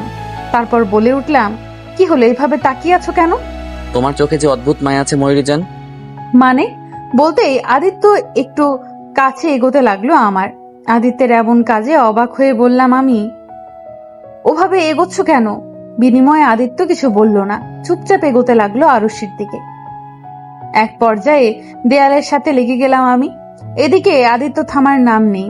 এক পর্যায়ে আদিত্য অনেকটা কাছে চলে এসেছে আমার। আদিত্যের নাকের নিঃশ্বাস এসে পড়ছে আমার মুখে। পুরো শরীর কেঁপে উঠলো আমার। আমি কাঁপা কাঁপা গলায় বললাম, তুমি এত কাছে কেন এলে? আদিত্য আমার কথা শুনে আমার ঠোঁটে হাত দিয়ে বলল, হুশ। আমি অবাক হয়ে তাকালাম আদিত্যের দিকে। হুট করেই আদিত্য ঝুঁকে পড়লো। সাথে সাথে ভয়ে ঘাবড়ে গিয়ে চোখ বন্ধ করে নিলাম আমি। এদিকে আদিত্য আরশির কাছে মুচকি হাসলো। তারপর 2 হাত মুঠো ভর্তি করে আরশির পুরো মুখে আর চুলে ময়দা মেখে দিল আদিত্য। তারপর হেসে দিল আদিত্য। এদিকে আদিত্যের এমন কাজে পুরো বেগাচেকা খেয়ে গেল। পরক্ষণেই রেগে বলে উঠলো সে, এটা কি করলে? ঠিক আছে, ওয়েট। এই বলে পুরো 1 বাটি ময়দা আদিত্যের মুখে মেখে দিলাম আমি। আবারও শুরু হলো ময়দা মাখানো হাডুডু খেলা। রাত 10টা, ব্যালকনিতে দাঁড়িয়ে আছি আমি। এমন সময় পেছন থেকে জড়িয়ে ধরলো আদিত্য। কি ভাবছো এত? আচমকা আদিত্য জড়িয়ে ধরে কথাটা বলে উঠলো আমায়। আদিত্যের প্রশ্নের উত্তরে বলে উঠলাম আমি, তেমন কিছু নয়। আচ্ছা, তুমি আকাশের দিকে তাকিয়ে কি দেখো বলো তো? তেমন কিছু নয়। কিছু তো একটা আছেই ওই আকাশে, যেটা তুমি খুব গভীর দৃষ্টিতে তাকিয়ে দেখো, বলো আমার। আদিত্যের কথা শুনে এক দীর্ঘশ্বাস ফেলে বলে উঠলাম আমি, তেমন কিছু নয়, খালি খালি আকাশের দিকে তাকিয়ে থাকতেই ভালো লাগে। তবে হ্যাঁ, কিছু একটা আছে বলতে ওই যে আকাশে থাকা তারাগুলো আছে, আর যে আছে সে হলো আল্লাহ। আকাশের দিকে তাকিয়ে খোদাকে ফিল করা যায়। ছোটবেলা থেকে অভ্যাস আমার। কখনো খুশি হলে বা কখনো কষ্ট পেলে আমি আকাশের দিকে তাকিয়ে থাকি। ভালো লাগে আমার, নিজেকে হালকা মনে হয়। ও, এমন কিছু? তুমি কখনো ফিল করনি? সত্যি বলতে আমি কখনো তোমার মতো এগুলো ভাবিনি। তা ভাববে কেন? সারাদিন শুধু ছাইপাশ গিলে কষ্টকে দমিয়ে রাখবে। আজ থেকে ওইসব ছাইপাশ খাওয়া বন্ধ বলে দিলাম। বলে আদিত্য শক্ত করে জড়িয়ে ধরে বলল, ঠিক আছে ময়ূরীজান, আচ্ছা এখন বলো তো এই মুহূর্তে তুমি কোনটায় আছো এটা বলো। মানে? ওই যে তুমি বললে না তুমি খুব খুশি হলে অথবা খুব কষ্ট হলে আকাশের দিকে তাকিয়ে থাকো, তাহলে এখন কোন কারণে তাকিয়ে আছো আকাশের দিকে? সত্যি বলবো? আদিত্যের গলা জড়িয়ে ধরে বলে উঠলাম আমি। একটু খুশি একটু কষ্ট দুটো মিলিয়েই যা অস্পষ্ট। মানে হলো এই মুহূর্তে দুটোই হচ্ছে আমার, খুশিও লাগছে আবার কষ্টও হচ্ছে। আমার কথা শুনে আদিত্য আমার গলা জড়িয়ে ধরে বলল, খুশি লাগছে কেন আর কষ্টই বা হচ্ছে কেন? খুশি লাগছে, আমি আমার ভালোবাসার মানুষের সাথে আছি, তাকে এত এত ভালোবাসি আর সেও আমায় ভালোবাসে। খুশি হওয়ার কারণটা তো জানলাম, এখন কষ্ট হওয়ার কারণটা? সেটা হলো আমার পরিবার। আমার আপন মানুষেরা যে আমায় ঘৃণা করে প্রিয়, ছোট ভাইটাও যে আমায় ঘৃণা করে খুব। কতদিন হয়ে গেল ওদের সাথে না দেখা হয়েছে আর না কথা হয়েছে। কেমন আছে ওটাও তো জানা হয়নি। বলতে বলতে চোখের কোণ বেয়ে দুফোঁটা পানি গড়িয়ে পড়ল নিচে। চিন্তা করো না ময়ূরী জান, সব ঠিক করে দিব খুব তাড়াতাড়ি। আদিত্য আমার শক্ত করে তার বুকে জড়িয়ে ধরে বলল, বিনিময়ে আরশি কিছু বলল না। আদিত্যের বুকে মাথা দিয়ে জড়িয়ে দিল তাকে। কিছুক্ষণ পর হুট করে আদিত্য কুলে তুলে নিল আরশিকে, তারপর বিছানায় শুয়ে দিয়ে নিজেও ঘুমিয়ে পড়লো। সূর্যের ফুরফুরে আলোতে ঘুম ভাঙল আমার। পাশে আদিত্যকে দেখে অবাক হলাম আমি। ঘড়ির কাঁটায় 7টা বাজে। এত তাড়াতাড়ি আদিত্য গেল কোথায়? বেশি কিছু না ভেবে বিছানা থেকে উঠে বসলাম আমি। চারদিকে তাকিয়ে বিছানা থেকে নেমে সোজা ওয়াশরুমে চলে গেলাম। আরশির বাড়িতে ভিন্ন ধরনের খাবার নিয়ে ঢুকেছে আদিত্যর লোকেরা। তার এমন কাজে আরশির আম্মি আর তার ছোট ভাই দুজনেই অবাক হলো। এমন সময় সিঁড়ি বেয়ে নিচে নামছিল আরশি বাবা।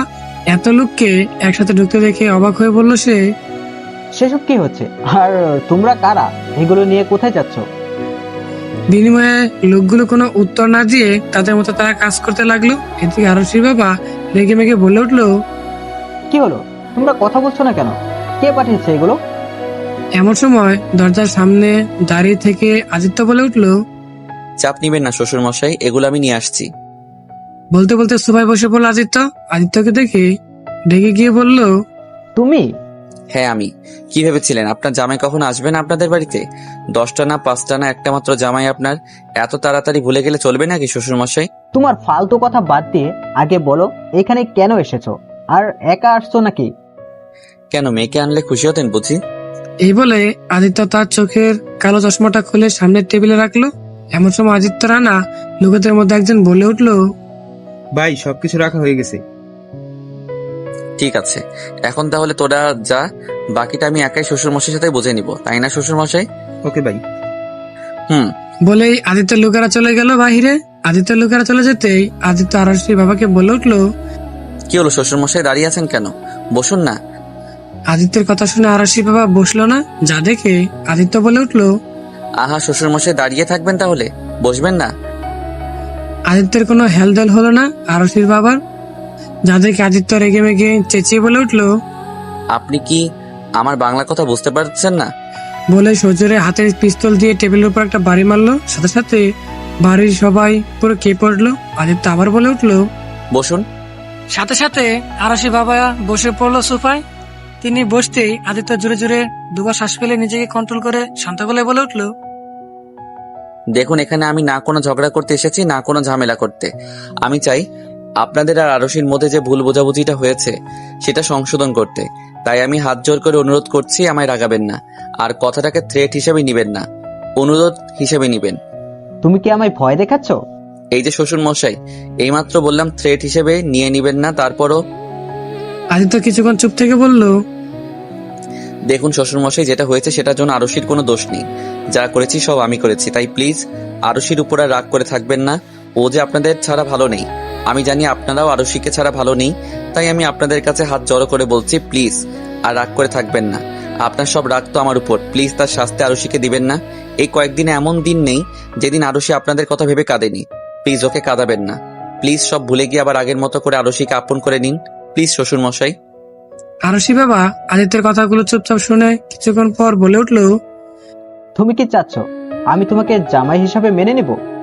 আমি জানি আমায় আপনি কোনোদিনও মেনে নিবেন না, কারণ আমার কাজ সম্পর্কে এতটুকু বলবো, আমি যেটা করি সেটা লোকদের ভালোর জন্য। যারা গরিবদের টাকা ক্ষমতার জোরে কেড়ে নেয় তাদের আমি শাস্তি দেই, আর এটা যদি অপরাধ হয় তাহলে আমি অপরাধী। আপনাকে আমায় মেনে নিতে হবে না শ্বশুর মশাই, আরশিকে মেনে নিলেই হবে। তবে মেনে নিবেন মানে এটা নয় আমায় ছেড়ে দিয়ে। এতটুকু বলে থামলো আদিত্য। তারপর আবার বলে উঠলো, ছোটবেলা থেকে আমি একা বেঁচে আছি, কখনো বাবা মার ভালোবাসা পাইনি, আর না পেয়েছি কোনোদিন ভাই বোনের ভালোবাসা। এই ভালোবাসার অভাবে এমন হয়ে গেছি আমি। তারপর হঠাৎ আরশি আসলো, আমায় ভালোবাসলো, তখন বুঝলাম ভালোবাসার আসল মানে। কিন্তু যতক্ষণে বুঝতে পেরেছি ততক্ষণে দেরি হয়ে গেছে, তাই এমনটা করতে হলো। সত্যি বলতে মা বাবার ভালোবাসা পেতে তো আমারও খুব পেতে ইচ্ছে হয় শ্বশুর মশাই, কিন্তু কি করার, ভাগ্যে নেই আমার। তাই আমি চাই না আমার জন্য কেউ বাবা মার ভালোবাসা থেকে বঞ্চিত হোক। তাই অনুরোধ শ্বশুর মশাই, আর আরশিকে কষ্ট দিয়ে। এই বলে আদিত্য থেমে গেল। হয়তো আর কিছুক্ষণ কথা বললেই তার চোখ বেশি আসতো। এদিকে দূর থেকে আরশির মা আদিত্যের কথাগুলো ওনার খারাপ লাগলো। ছোটবেলা থেকে ছেলেটা মা বাবার জন্য কষ্ট পাচ্ছে, আরশির কথা ভেবেও কষ্ট পাচ্ছে সে। এদিকে আরশির বাবা চুপ করে বসে আছে, কিছু বলছে না। এমনটা নয় যে সে আরশির জন্য কষ্ট পাচ্ছে, আরশিকে ভালোবাসে তো খুব, কিন্তু তার এই চাপা কষ্ট কাউকে বুঝতে দেননি আরশির বাবা। বেশ কিছুক্ষণ পর আদিত্য বলে উঠলো, কি হলো শ্বশুর মশাই, কিছু বলবেন না? আদিত্যের কথায় আরশি বাবা তার ভাবনা থেকে বেরিয়ে আসলো। তারপর বলে উঠলো, তোমার বলা শেষ হয়েছে? তাহলে তুমি এখন আসতে পারো। এতক্ষণ পর আরশি বাবার মুখে আমার কথা শুনে হা হয়ে গেল আদিত্য। তারপর বলে উঠলো, প্লিজ শ্বশুর মশাই। তোমার আর কোনো কথা শুনতে চাই না। এই বলে আরশি বাবা সোফা থেকে উঠে সোজা উপরে চলে গেলেন। এদিকে আদিত্য মাথা নিচু করে বসে রইল সোফায়। এমন সময় আদিত্যের সামনে এসে বলল আরশির আম্মু। আদিত্যের মাথায় হাত দিয়ে বলল, আপনাদের ছাড়া ভালো নেই শাশুড়ি মা। বিনিময়ে আরশি মা কিছু বলল না। আদিত্য আর কিছু বলে চুপচাপ বেরিয়ে আসলো বাড়ি থেকে। বাড়িতে ঢুকতে গিয়ে আরেকবার পিছন করে আরশি বাড়ির দিকে তাকিয়ে চলে গেল সে, মন খারাপ করে। তারপর গাড়ি করে চলে গেল আদিত্য। কলিং বেল বাজতে গিয়ে দরজা খুলে দিলাম আমি। সামনের ব্যক্তিদের চোখে পড়তেই চোখ বড় বড় হয়ে গেল আমার। অবাক চোখে তাকিয়ে আছি আমি মানুষগুলোর দিকে, কারণ বাহিরে আমার বাবা মা আর ছোট ভাই দাঁড়িয়ে আছে। ওদের দিকে কি করব বুঝতে পারছি না আমি অবাক চোখে তাকিয়ে আছি। এমন সময় আব্বু বলে উঠলো, কি হলো? আমাদের ভেতরে আসতে বলবি না, নাকি বাইরে দাঁড়িয়ে থাকবো? সঙ্গে সঙ্গে আমি দৌড়ে গিয়ে আব্বু আম্মুকে জড়িয়ে ধরে কেঁদে দিলাম। আমার কান্না দেখে আব্বু মাথায় হাত দিয়ে বলল, আরে পাগলি মেয়ে, আর কাঁদা লাগবে না, আমরা তো চলে এসেছি। আব্বু আম্মু, তোমরা আমায় ক্ষমা করে দিয়েছো। সব কথাকে বাইরে বসেই বলবো? এই যা দেখছো আমি একদম ভুলেই গেছিলাম। আসো মা, বাবা, রুহান, তোমরা বসো, আমি এক্ষুনি আসছি। এখন কিছু লাগবে না। একটু বসো, আমি এক্ষুনি আসছি। এই বলে খুশি হয়ে সোজা উপরে উঠে গেলাম। তারপর রুমে ঢুকে ফোনটা হাতে নিয়ে সোজা আদিত্যের কাছে ফোন দিলাম। প্রথম কলেই আদিত্য ফোন তুলে নিল। তারপর আমি বলে উঠলাম, তুমি কোথায় আদিত্য? আমি চেম্বারে। তোমাদের একটা কথা বলতে ভুলে গেছি। আদিত্য হলো একজন ডাক্তার। ও একটু তাড়াতাড়ি বাসায় আসতে পারবে প্লিজ? একটু ইমার্জেন্সি আছে। কি হয়েছে? সব ঠিক আছে তো? তোমার শরীর ঠিক আছে? সব ঠিক আছে, তুমি চলে আসো প্লিজ বাসায়। আচ্ছা দেখছি। ঠিক আছে, তাড়াতাড়ি আসবে কিন্তু। বলেই ফোনটা কেটে দিল আদিত্য। তারপর আমিও খুশি হয়ে নিচে গেলাম। তোমরা কি খাবে বলো, আমি নিজ হাতে রান্না করে খাওয়াবো তোমাদের। এখন কিছু লাগবে না, জামাই আসুক, আমরা একসাথে খাবো। বাবার কথা শুনে আমি রীতিমতো অবাক হলাম। আমি নিশ্চুপভাবে গিয়ে বসে পড়লাম নিচে। তারপর আব্বুর হাত ধরে বলে উঠলাম, তুমি আমাদের মেনে নিয়েছো? তবে আমার একটা শর্ত। কি শর্ত বাবা? সেটা আদিত্য আসলেই বলবো। ঠিক আছে বাবা, তুমি বসো, আমি তোমাদের জন্য চা বা কফি নিয়ে আসি। ঠিক আছে। তারপর আমি উঠে চলে আসলাম রান্নাঘরে। আমার পেছন পেছন আম্মু চলে আসলো। আম্মুকে দেখে আমি জড়িয়ে ধরে বলে উঠলাম, সরি আম্মু। ঠিক আছে, এখন বলতো এখানে কেমন আছিস তুই? আম্মু, আগে যেমন ছিলাম এখন তার চেয়েও খুব ভালো আছি। তোমরা যে চলে এসেছো, একটা কথা বলবো মা? বল। হঠাৎ করে তোমরা এইভাবে এখানে আমার কথা শুনে অবাক হয়ে বলল, কেন তুই জানিস না? কি জানো? কেন, আদিত্য তো সকালে গিয়েছিল আমাদের বাড়ি। কি? তারপর আম্মু সব বলতে শুরু করলো। আদিত্য বাড়িতে যাওয়া থেকে শুরু করে ফেরত আসা পর্যন্ত সবকিছু। সব শুনে আমি কি রিয়াকশন দিব ভুলে গেছি। কয়েক ঘন্টা পর কলিং বেল টিপ দিতেই দৌড়ে গিয়ে দরজা খুলে দিলাম আমি। আদিত্য আমায় দেখে বলে উঠলো, বলো কি হয়েছে? আগে ভেতরে তো চলো। এমন সময় সোফায় বসে চা খাচ্ছিল বাবা, আর মা পাশে রুহানো।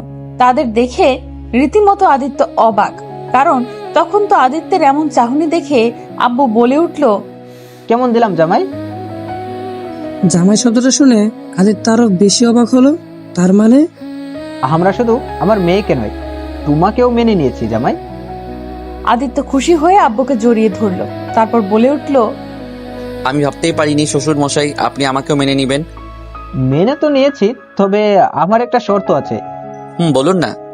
যেহেতু তোমাদের বিয়ে হুট করে হয়েছে, তাই আমি চাচ্ছি ছোট্ট একটা পার্টি দেব তোমাদের নামে। ও, এই ব্যাপার। আমার কোনো আপত্তি নেই শ্বশুরমশাই। তারপর পুরো দুপুরটাই হাসি খুশি ভাবে চলে গেল। এত সহজে সবটা হয়ে যাবে ভাবতেই পারেনি।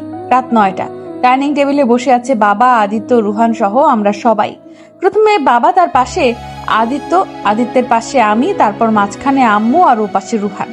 আজকে আমি আর আম্মু মিলে রান্না করেছি। আজকে সবাই খুব খুশি, তাই আজ রাতে আম্মু আমায় রুহানকে খাইয়ে দিবে। অনেক দিন হয়ে গেছে মা ভাত খাইয়ে দেয়নি। প্রথম লোকমা ভাত আমার মুখে তুলে দিল, আমিও খুশি হয়ে খাবার নিয়ে নিলাম। তারপর রুহানকে দিল। এদিকে আমাদের কাজে আদিত্য আম্মুর দিকে তাকিয়ে রইল। তার কাছেও ভালো লাগছে, তারও একটা ফ্যামিলি আছে, মা আছে, বাবা আছে, ভাইয়ের মতো শালা আছে। এসব ভেবে মুচকি হাসলো আদিত্য। এমন সময় তার মুখের সামনে এক লোকমা খাবার নিয়ে বলল, আম্মু। হা করো। বিনিময়ে আদিত্য কিচ্ছু বলল না, অবাক চোখে তাকিয়ে রইল আম্মুর মুখের দিকে। আম্মু আদিত্যের চাহনি দেখে বলে উঠল, আজ থেকে আমি শুধু আরশির মা নই, তোমারও মা আমি। আর মায়ের কথা শুনতে হয়। হা করো। আম্মুর কথা শুনে আদিত্যের চোখ ভেসে আসলো। আদিত্য খুশি হয়ে মায়ের হাত থেকে এক লোকমা খাবার নিয়ে আম্মুর হাতে চুমু দিয়ে বলল, আমিও আপনার জামাই নই, ছেলে মা। এদিকে আমরা দুই ভাই বোন এদের কাণ্ড দেখে বলে উঠলাম, এখন তো আমরা কেউই না, শুধু ওনাকে আদর করলে হবে, আমাদেরকেও করতে হবে। সাথে সাথে আদিত্য আর আম্মু দুজনে হেসে দিল। খাবার খাওয়ার পুরো মুহূর্তটাই অসাধারণ ছিল। আজকের রাতে বাবা মা রোহান তাদের সাথেই থাকবে ভাবতে আরো খুশি লাগছে। রাত 11টা, ছাদের এক কিনারায় দাঁড়িয়ে আছে আদিত্য।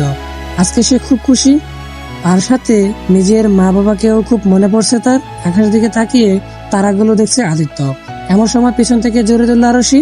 আচমকা এমন হওয়াতে আদিত্য গাবড়ে পরক্ষণে নিজেকে সামনে নিল। সারা বাড়িতে আদিত্যকে কোথাও না পেয়ে ছাদে চলে আসলাম আমি।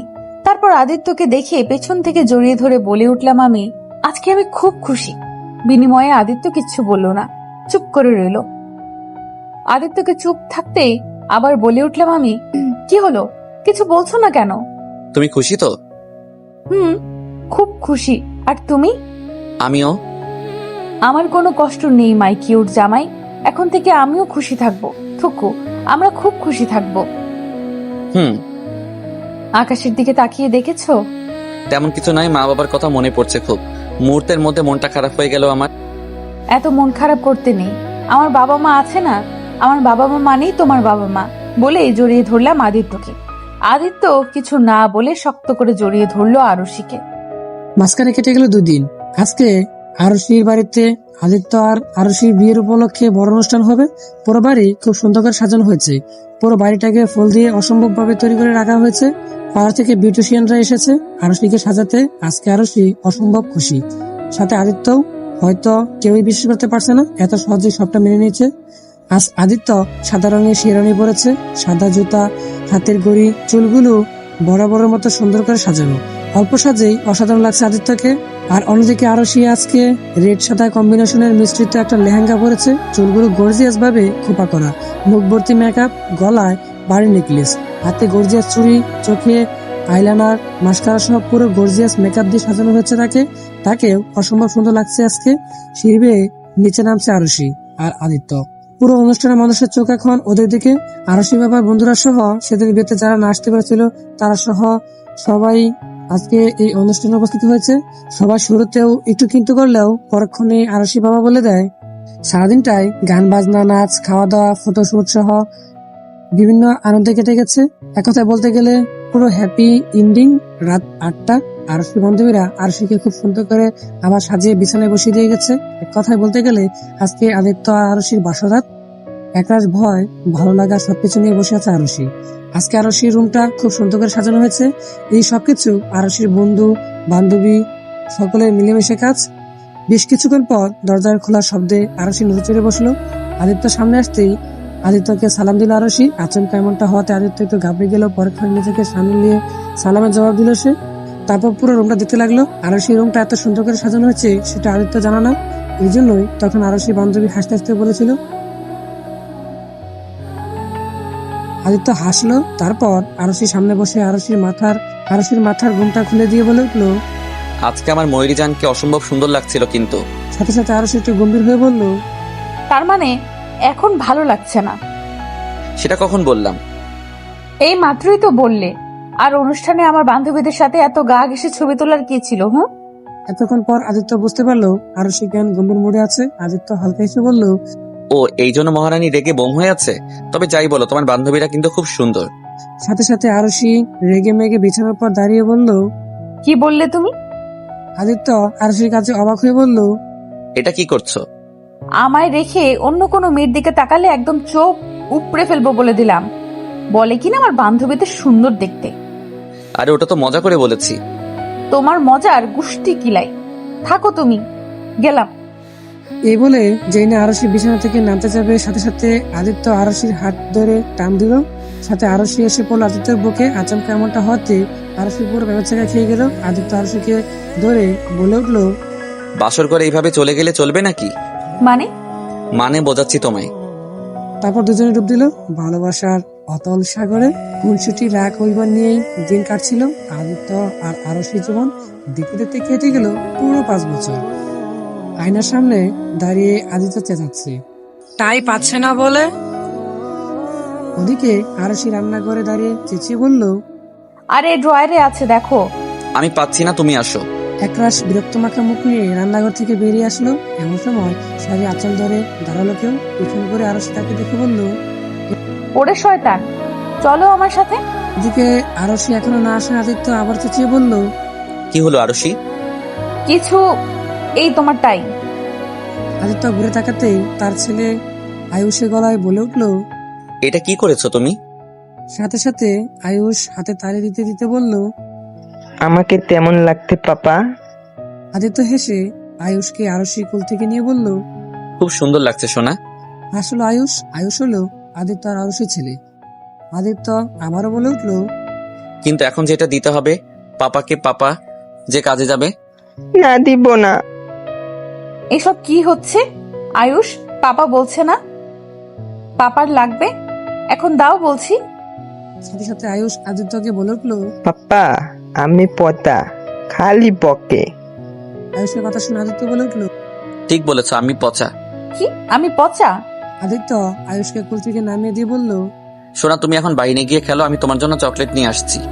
আয়ুষ আরো কিছু না বলে চলে গেল রুম থেকে। এদিকে আরশি ভাবনার মতো তাকিয়ে রইল। তারপর বলে উঠল, এইটা কি করলে? ও তো টাই না দিয়ে চলে গেল। আদিত্য একটু একটু করে সামনে আগাতে আগাতে বলল, ভাবছি আজকে আর কোথাও যাবো না, বাড়িতে থাকবো। বাড়িতে থাকবে কেন? সেটাই তো বলবো।